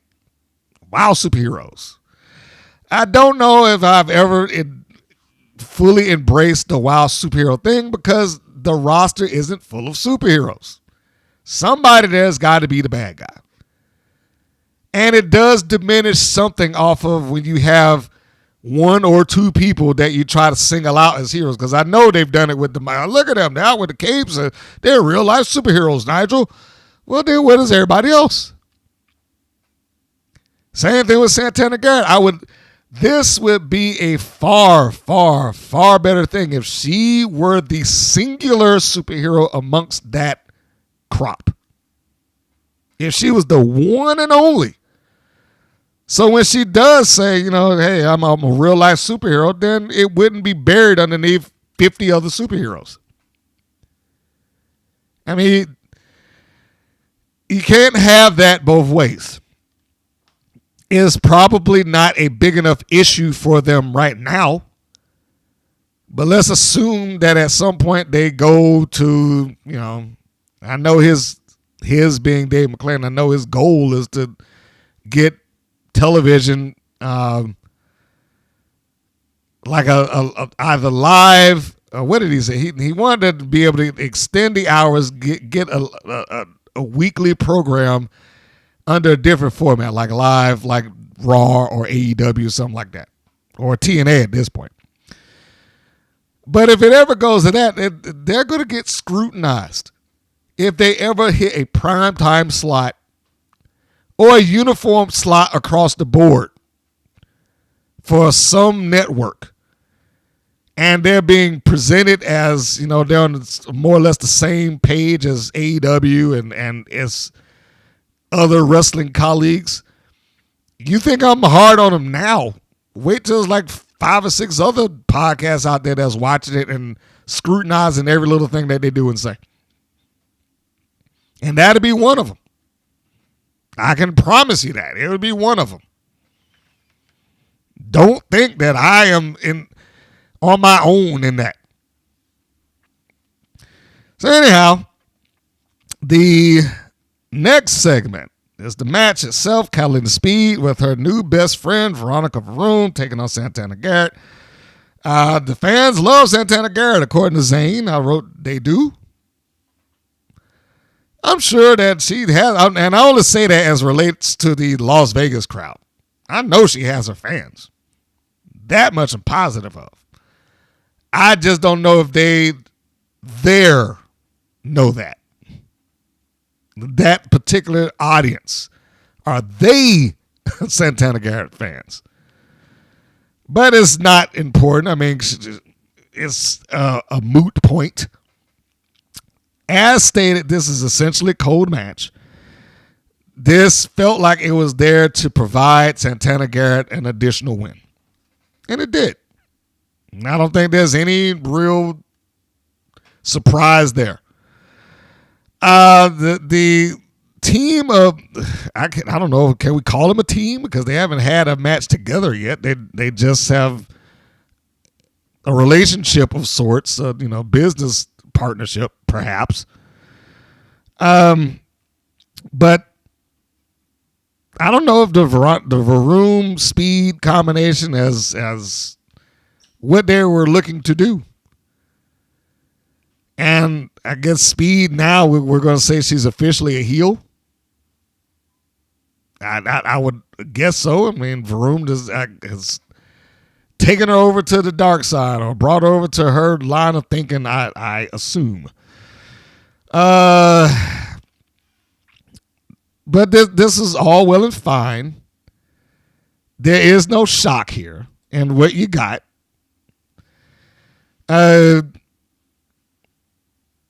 Garrett is being played up in this match as having been at the top of every promotion that she's been in. I'll put, look, I'm certainly not going to downplay that she's been there. I just said it, at the earlier portions of this podcast, is that she's been a lot of places all over the world. Different promotions, and she's been slotted as such. Now, I don't know if I would go so far as to say that she's been the top of every promotion necessarily. And that's not particularly a knock on her, but you do have to take into account, the tall timber that she was around when she did it. The NXTs, the TNAs, and so on and so forth. Yeah, she was there.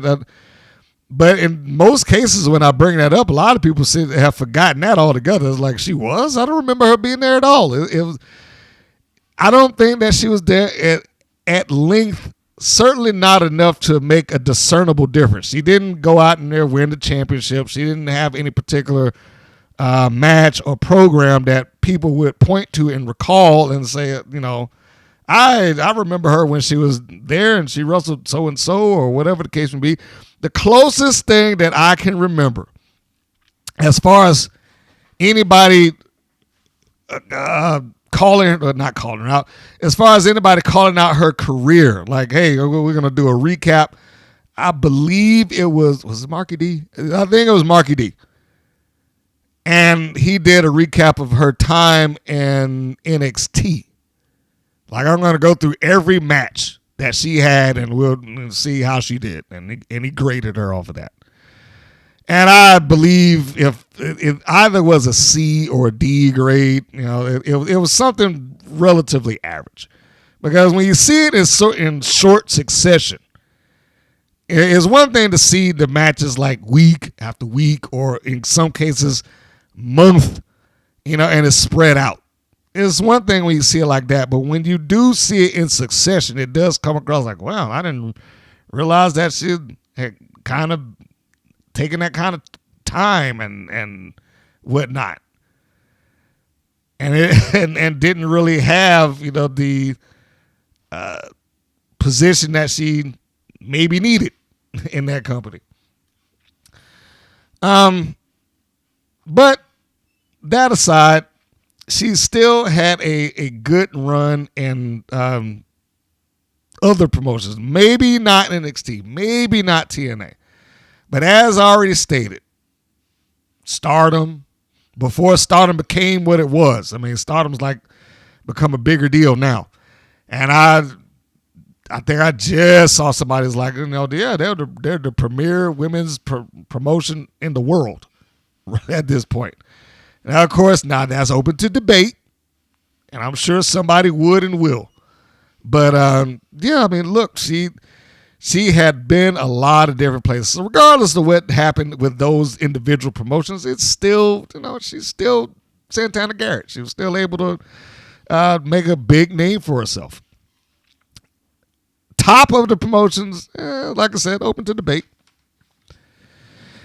But they are still going on with, she's doing it for her dad. Santana Garrett is doing this for her dad. I feel like anytime I see Santana Garrett, it's like I have to go into that whole spiel again. There's nothing wrong with that, but can we not get her, in her own words, to say that? Can we not get Santana Garrett to give the heartfelt, emotional speech, or whatever the case, this meant a lot to me, it meant a lot to my father, and if it's the last thing I do, I'm going to win that championship. Something just to get the people to understand what her motivations are. Yes, the commentators say it. Yes, David McClain and Nigel Zane will say it. She needs to say it. Same thing that we went through with Scout Parker. She never explained the why. She just was. She just showed up. She was just in the position of being this new persona without any sort of rhyme, reason, or explanation. But it's not too late. Well, it's probably too late now because they've already shot it. But this really should have been something that they should have taken 3 minutes, 10 minutes in the back somewhere and have her do that. Hey, I need you to cut this promo and explain why you want the title. I don't think that's overly complicated. She didn't need a script. Just give her the bullet points. At this stage, as long as she's been in there, I would imagine and I would hope that she would be able to give the promo without having to have it written out word for word. So give her the bullet points. Give her 10 minutes. Hey, go off over there, get your thoughts together, and this is what we're going to do. I need you to tell me why this is important and work your, tell me, was this something that your father wanted, or et cetera, et cetera. Anyway, the match in and of itself, of course, it was fine. There is a point there where it seemed like the timing between VaRoom and Speed might have been off just a tad, where Garrett was in the corner. VaRoom went over there to choke her, but she was going to choke her as Speed was getting ready to do a drop kick. So she more or less had to let that thing go immediately. So it didn't really help or do anything. Speed was a little bit more aggressive than I recall last time, putting the foot across the throat, choking her out. Yeah, well, so again, we can go with that she has fully embraced that she is a heel in this equation. We get the old rise. I'm skipping past stuff. We get the old rise and shine out of Garrett. And we know the setup. At some point, she gets a rear waist lock on her opponent. She runs him into the ropes. The opponent holds on to said ropes, pushes her off, or allows Garrett to roll herself off, and then she kicks back up and catches her with a forearm. That then sent Speed off, staggering into the turnbuckle corner nearest her. Garrett then does the handstand into a splash or a backsplash or however you want to do it. Goes for the cover. Doesn't get it in that particular instance. But we've already got her set up and she's getting motivated now, right? That is until Speed is able to duck underneath a shot to the face, and then she applies a muffler stretch. Or at least she is attempting to apply the muffler stretch, because Garrett, as is being applied, is looking to get towards the ropes. She drags herself over, or at least attempts to drag herself over before it is fully applied. She does get it up there, but by the time she gets the muffler stretch applied to a degree that it would be useful and or painful, Garrett has gotten herself to the ropes, and she takes a little smack across the face to Speed, which I don't even know if that was anybody would be convinced that it was painful. I'm not even sure that it was supposed to be painful so much as it was insulting. And so I was fine with that. It was just like a little love tap right on the side of the face. And then you can see it, and good on VaRoom for selling it. She didn't look like she was in pain so much as annoyed. Once that happens and Garrett was able to crawl herself up off of the ropes, make a head scissors or a modified head scissors out of the position that she was in, and that sends Speed tumbling off into the other set of turnbuckles, and she essentially walks into a super kick and 1, 2, 3. And there we go.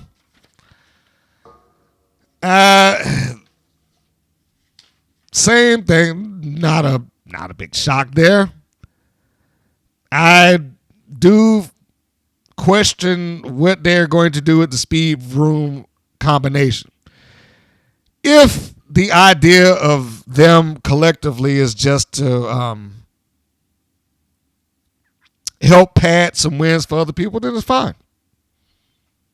If they're going to be the enhancement, then hey, let them be the enhancement.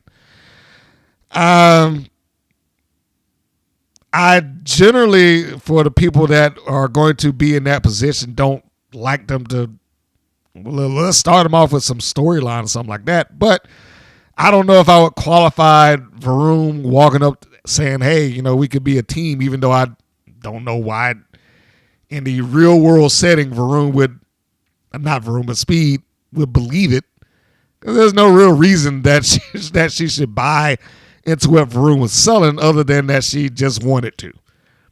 But it wasn't some overly complicated thing. It wasn't like a big to-do. They didn't have, backstage vignettes and going to the racetrack to have a full-on conversation or something ridiculous like that. It was just a backstage thing. Hey, I could do this. We could be a pair, blah, blah, blah, blah, blah. So I'm fine with the combination of the two of them. I'm even fine with how they came together. I just wish I had a clearer notion as to what it is that they were trying to accomplish as a unit. But again, if they are just there, if their primary objective as a combination of any sort is just to help elevate the baby faces that need elevation, then mission accomplished. And let them do that until they get another path to walk. The next segment, promos for the main event. Penelope Pink versus Tormenta. I would have loved for this to have a couple of weeks of build to get me ready for and anticipating the match and give me a reason why they're having a match. But what can you do? Well, I just decided to have it, so they have it. Segment after that. It's a recap video. The Dojo Defenders split. And I put split in air quotes. This re-shows all the issues and misunderstandings between Kai and Strike. And this transitioned to another backstage argument. And, you know, I love that they reserved their time to have these arguments until they had the show, and then the camera's right there.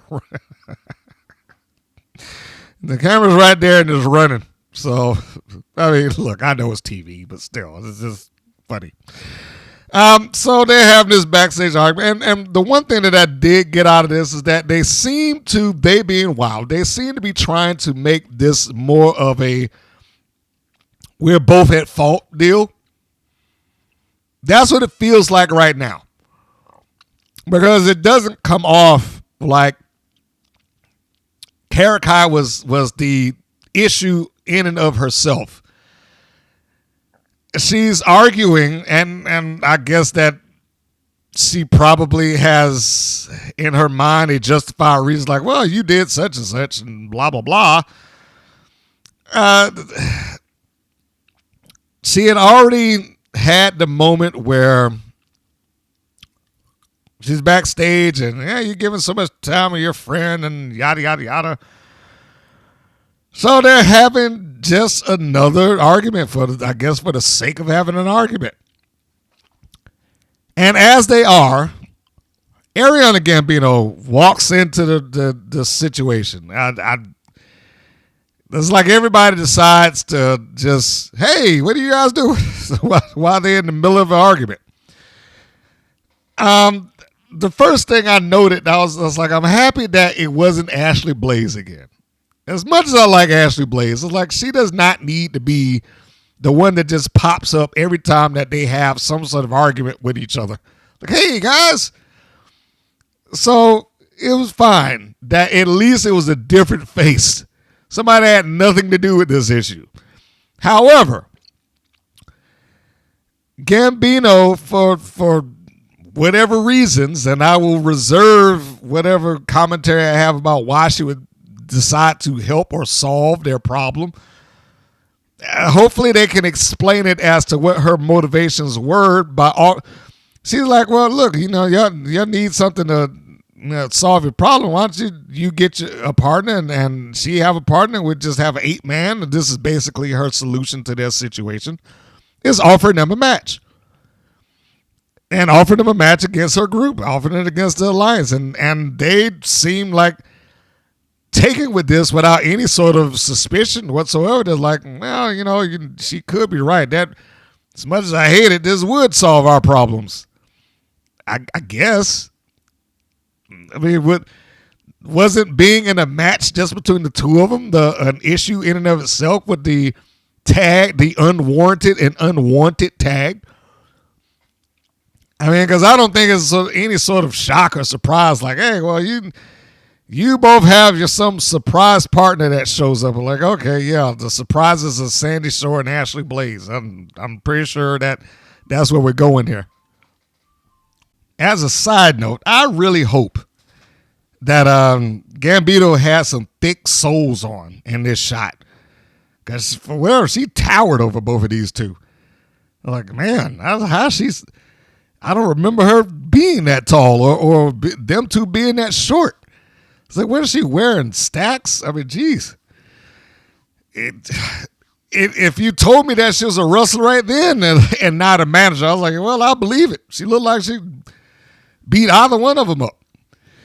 I mean, she still has a baby face, but I just was not expecting the height that I saw in this shot, man. Again, maybe it was the shoes. Maybe it was the boots or whatever. Next segment, Penelope Pink. This may be the most grounded thing on the show so far. It was a well-done video package. And it helps sell the name with the promo that all of this lined up for this promo to work. Her name being Pink, them being in Vegas, and if you ever been at a roulette wheel, you're betting on black or you're betting on red. And her whole spiel became, I'm betting on Pink. I like it. Like I said, it falls into place. It still is an unexplained match. We're not talking about what we got on the podcast, but it's still an unexplained match. The next segment following that is Tormenta's video package. It starts with Zayn saying Tormenta's having a heck of a year. We just went through that. I am fully aware that his job is to sell the champion, to sell the championship, to try to make her be bigger than she could possibly be on her own. It is the job of the commentator to help bolster it up, help get you over. It's just, I don't know if I could buy into this. Well, she was having a heck of a year. It's just very difficult for me because that year was 7 months. 3 of those were not doing anything. I mean, she basically went despite the fact that she was champion, she basically went the end of it not defending the title whatsoever. And then when she began to defend the title, didn't address the person that put her on the shelf to begin with. It was like avoiding it. So it didn't come across to me that way. That I absolutely 100% maintain that whatever angle, whatever storyline that they had, if they had any ways to pivot that towards Tormenta and Reina Del Rey, it should have gone that route. That was where the money was. Del Rey should have been walking around that place as the uncrowned champion. Was it going to throw some other people's storylines off? Maybe. That's very possible. I'm sure that whomever was alleged to have been, the next one in line because how we wrote this thing, I mean, I'm sure they might not have been necessarily happy with it, but you got to do is good overall. That was going to be the biggest thing that Tormenta could have done. You've already set the stage for it. You've already set the stage that this monster, for lack of a better term, hurt her, put her down, didn't even get out of the starting gates, basically. Her first championship match, this person put her out. And then you could make up some, nonsense or to try. If you wanted to try to keep the belt on her at that point, I don't agree with a lot of things that Tony Khan has done, but I will at least concede this. He does too many interim championships. However, I would have had an interim champion here just so that she could go through holding on to the title without having to defend it, but the championship is still around. And the interim championships in actual sports, considering boxing and whatnot, once the champion is there, well, they're the first ones in line because you have to settle the dispute. It could have been as, hey, look, WoW manager, just take whoever you want to place as WoW management. Because it was her first title in defense or whatever, and she was, let's just make up something. She had been wrestling around the world for, a couple of days before she came here, and she, unbeknownst to us, came in with a weakened shoulder, or she had already had pain. Just give her an out of some description to where the management could at least say, in the case of this, we're going to give her a little leeway because she was medically cleared but barely, something like that. So we're all right. Well, she took out, but we don't want to take the championship off of her. But of course, we have to have a defending title. That's when Del Rey can step up. She could just declare herself against everything that WoW wants, and you make it clear WoW doesn't approve of this, but they just go along with it. And you're the ring announcer, self-proclaimed interim, use terms like that. Then you get Tormenta back. Now you're building towards the actual championship match. It wouldn't have been difficult, and it would have been very easy to buy into. So that was just a side statement about her having the heck of a year. But this package includes Tormenta with a promo, and like I said, she, regardless of whether you got to read the subtitles or you understand it flat out, she is very fiery when she cuts her promo. WoW presents this like it's the second match, almost like it was in a series and they were already anticipating doing a second one. But it still feels like it's from nowhere with no explanation. And if there's no third one, then I don't know what if you're going to present it as a series, it probably should have been that from the get-go so that you already established that, okay, regardless of how this match ends, they're going to be doing 3 of these or whatever. But I'm sorry, those things never happen. It just, here's a match, and it's for the title. I really, really, really, really wish they had more explanation behind it. Next segment is a promo for next week, and that is the Dojo Defenders and their respected partners versus the Alliance. I wrote down, assumably this will include Sandy Shore and Ashley Blaze. I mean, they can always pivot. They can always just grab 2 random people, but I'd assume that it will be those 2. And then we go to the main event. Penelope Pink with Lana Star. There's Tormenta for the WoW Championship. This opens up with Zayn trying to explain away the obvious. Why is this match even happening? He also talks about it being the all-important WoW Championship. Again, I understand his job. This is what he's supposed to do. I got to put the title over. I got to put, this is over as being important. So regardless of whether I personally feel about any title that they have there, you're a commentator, that's your job. And it's an understandable job. It's what you're supposed to do. This match was good. It had little to no build, though.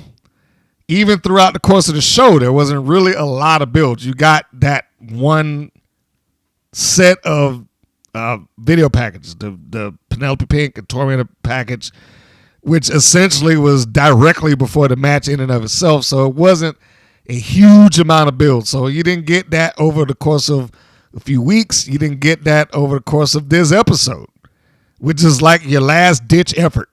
If you have this being strung throughout the entirety of your hour, that maybe you could build up some anticipation for the main event by the time you get to it, but it didn't really happen here. Lana's cheating throughout the course of the match, as she should. I think she still holds on to the title of being the best manager that WoW's got right now. Somebody might unseat her, but it ain't happening today. She is probably about as good a manager that they've ever had. After Tormenta's corner cannonball, you could audibly hear somebody laughing out loud. And they were loud. not just laughing out loud, like you could hear them. I was like, they must have been screaming laughing or something. Now, I ain't saying that they were laughing at the cannonball. It just happened to be that happened at that time. McLean brought up that Pink was due to be married. I wrote down that was months ago, but of course, when you're dealing with WoW and their taping schedule, it has to be treated like it just took place. But I addressed that several months back. I think that was around the time that not Tormenta, what's her name? Tiki. Around the same time that Tiki was pregnant, which at this point I would imagine she has delivered her child. So I do not expect for the world to see Tiki tomorrow in a wrestling ring anytime soon. I would probably say the same thing about Americana. I think she's pregnant as well. So I don't expect that. How's little Levi going to work? You know, just you got a second kid there that's going to take some of that attention off. Well, he's going to have to get used to it. He's the big brother now. And it's a shame that I even remember his name, but he beat me over the head with he being David McLean saying it every time he showed up on screen. Anyhow, let me not start with that. I was doing fine this episode, not getting myself worked up. I don't need to start it now. Tormenta looked like she was attempting, and we're just kind of barreling through this. She may look like she was attempting Pink's finish at some point. Pretty in Pink. But Pink was able to rake the odds of Tormenta and reverse it. Pink wins, pinning Tormenta, following the Pretty in Pink. Pink wins the WoW Championship for the second time. Good for her. I don't know if it felt like quite as big of a deal on her own. This felt like the audience was supposed to like the championship match solely on the basis of it being a championship match and really nothing more than that. That's what the match felt like. They both did or worked hard to deliver the goods bell to bell. The narrative of the match or the narrative proceeding going into the match is where I had questions. It's like it didn't feel as if there was anything other than, hey, it's the WoW Championship, so you should watch it. I am still personally of the belief that the WoW Championship has not been built up enough to fans that exist beyond that. Like, you know, your standard wrestling fan, the ones that watch wrestling across the board. WoW fans are pretty accepting of a lot of things that happen with WoW. They're accepting of the mistakes. They're accepting of, storylines that start out of nowhere or end abruptly. They're accepting the things that just take place off screen that have to be explained only by the commentators, never by the participants. They're accepting of a lot of things. So I have absolutely zero doubt that they accept when Nigel tells them this is the most important women's championship in the world or the most prestigious women's championship ever. And I fully expect them to accept that. There's no reason for them not to. They've accepted everything else. But that's that first group of fans. When we talked about, and I don't remember what episode I said it in, but, TV has its 4 tiers. Tier 1 is your hardcore group. Those are the ones that are going to watch that thing no matter what. Use football as an example. Those are the people that's going to watch football as long as football is in the title or if it's on. It could be a high school game, it could be college, it could be pro. It could be NFL, it could be USFL. But they love football and they're going to watch it. Or they're going to be fans of that individual league and they'll watch anything that league puts out. So that group you're going to have. That's what, the equivalent of the WoW fan right now. That group you're going to have, regardless of what you do. The second tier, of course, is your casual fans and the ones that most TV executives, producers, stars, etc. are trying to get to watch the show. Those are the ones that you can win. You can sway some of them over your way. Those are the ones that are willing to give it a shot, and they are willing to stick with it as long as it's good. You don't give them a reason to turn the channel or drift away or or dismiss it. Those are the ones that most people aiming for. Again, we're going with football. Now you're going into your broader audience. You're going into people who enjoy the game. They're not going to hunt down everything, and they're not going to necessarily get the football package so they can see every game everywhere all the time. They're not necessarily going to be that person. But, hey, this is on. All right, I want to see it. That. And you might get them to become part of Group 1 eventually. But you're probably going to start off at 2. The next tier is going to be your special event people. Tier 3. Those are the ones that show up for, again, football example, Super Bowl. They might not watch football all year round, but the Super Bowl is happening. So I'm going to watch it because it's a big thing and a big deal.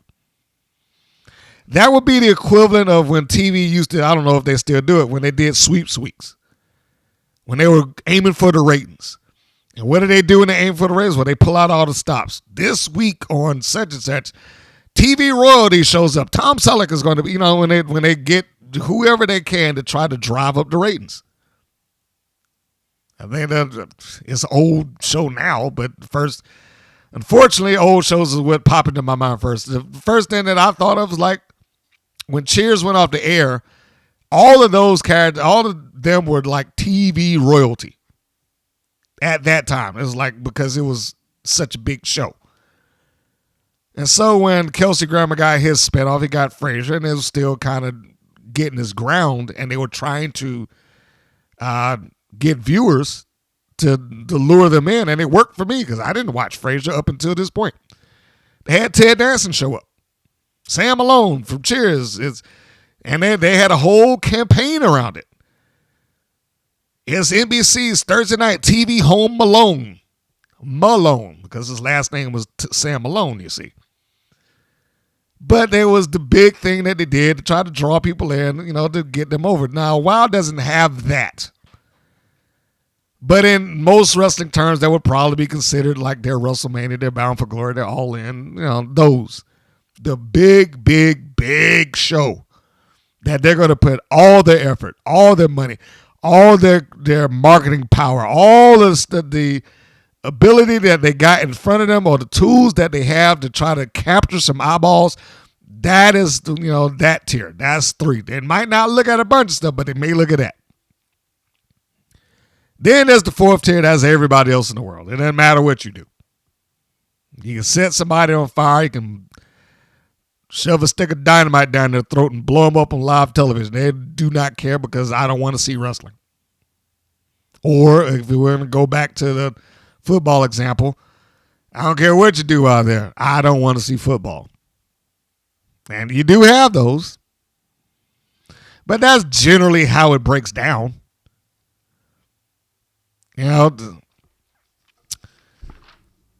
They have to get that title, in my opinion. They have to get those titles to where people would look at it and accept it and say, hey, man, this is a pretty important belt. Or I know that when I see a championship match that's taking place at WoW, I'm in for a treat. I don't know if they gotten to that spot quite yet. Maybe they will, but I don't know if they got there quite yet. But that was the show, ladies and gentlemen. That was the entirety of the review. What did you think? Was it a good show? Did they pull out all the stops? Did they get you interested in what was going on? Was the mission statement of having a new group, Santana Garrett having an opposition that's waiting for her in the future, a new champion. Who else was the two? The Beast. I guess she's probably the only other 2-time champion. A new 2-time champion. Did all of those things make a big difference to you? Did it make you feel like now I got to turn back next week? I want to see what's going on. Did it capture? Did it hook you? Did it give you those things?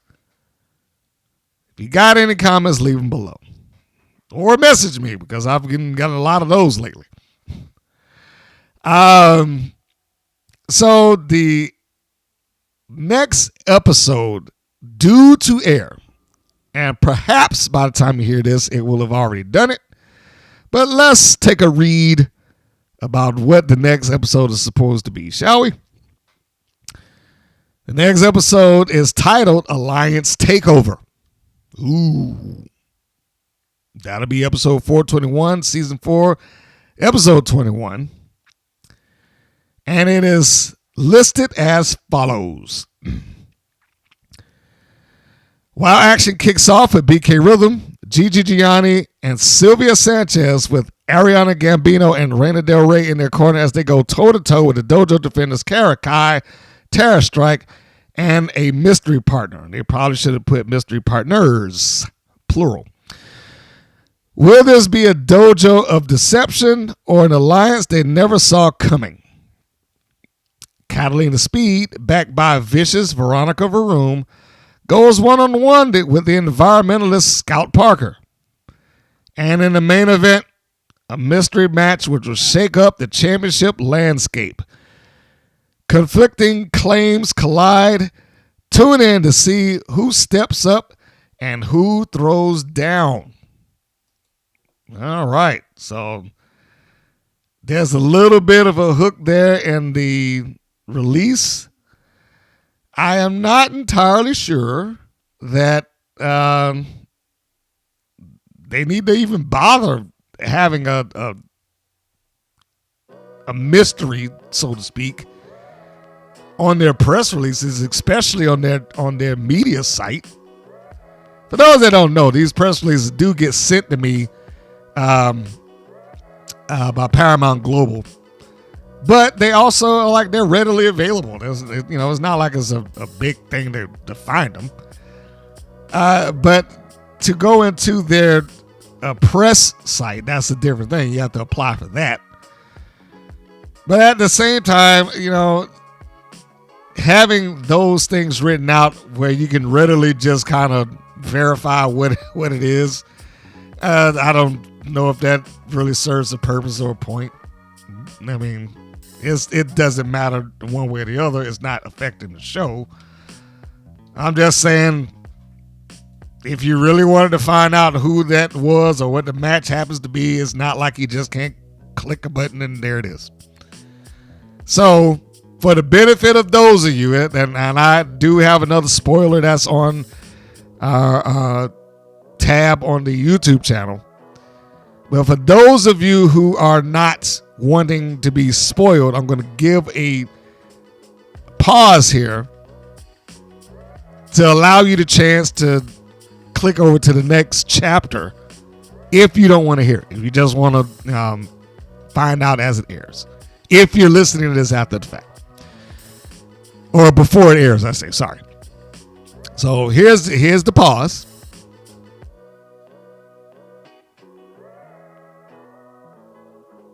You still there?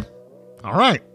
So I guess if you hadn't seen it already, or if this hadn't been uploaded, the match that is in question is Reina Del Rey versus Santana Garrett for the #1 contendership.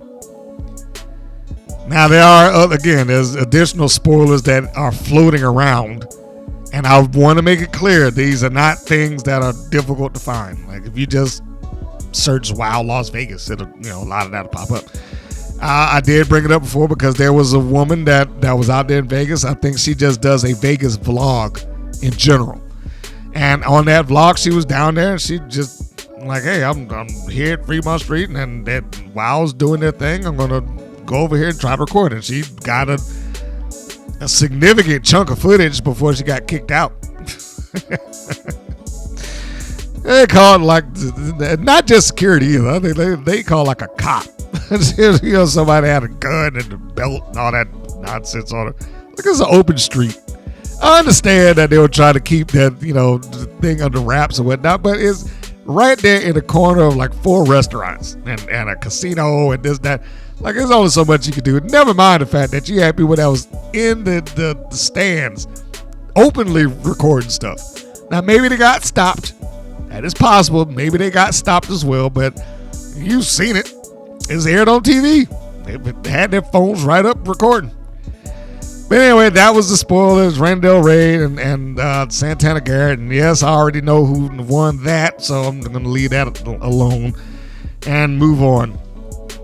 So that was the show. That was everything in full. Thank you, as always, for taking your time out to listen to my opinions about it. Anything that you have to say, your comments are always welcome. The reviews by Miss Antara, you need to check those out. They are generally always listed below. She takes a lot of time and effort to do those. So the least we can do is give it a read. You know what I mean? Whether you give it a like following that, I would encourage that. So she at least knows that you're reading it. But one way or the other, I say just give it a read. She has an interesting take on WoW in and of herself. So that is just a little bonus that she provides me, and I thank her for it. I do appreciate it. This is, of course, the podcast that gets dropped week by week. And how can you find that podcast? Well, you can do it a couple of ways. You can go on YouTube, as I just stated. And you can do the YouTube things. You can like, share, and subscribe it. Of course, there's always the audio version of the podcast that exists out there as well. That's available on greater podcast platforms everywhere. If you're not on that or you don't know how to find it, shame on you. But you can also go to WPNWrestling.com. That is WPNWrestling.com. That is the centerpiece and the place for everything that is done. Footage going back to 2013 with a lot of different faces and names that you would recognize that have gone on to bigger and better things. WWE, AEW, TNA, and of course, WoW. And then there's also the podcast widget down just below that. Those things go back a long ways. There's a bunch of them. Hours and hours of worth of content. Whew. And this is a couple hours worth of content, I'm surprised to say. But I knew walking into it, they had a lot of stuff to talk about, a lot of things to get in. Some of that I just had to drop. Imagine that, even with the time that I'm doing it, some of that I had to drop. Well, that's what happens when you give yourself too much work to do. Thanks again for tuning in, everybody. I appreciate your time. I appreciate your ears. And hopefully I could catch you again on the next episode. So until that time, this is Mr. Green saying that this is Mr. Green saying so long, and we will see you on the next go-round. Take care, everybody. Thank you for listening to the WPN's Rights and Wrongs of Pro Wrestling. If you have questions or comments, please contact us via our Facebook or our YouTube channel at the Women's Pro Wrestling Network. If you're new to the WPN, feel free to subscribe to our channel and like our page. We appreciate your support. Thank you again for listening.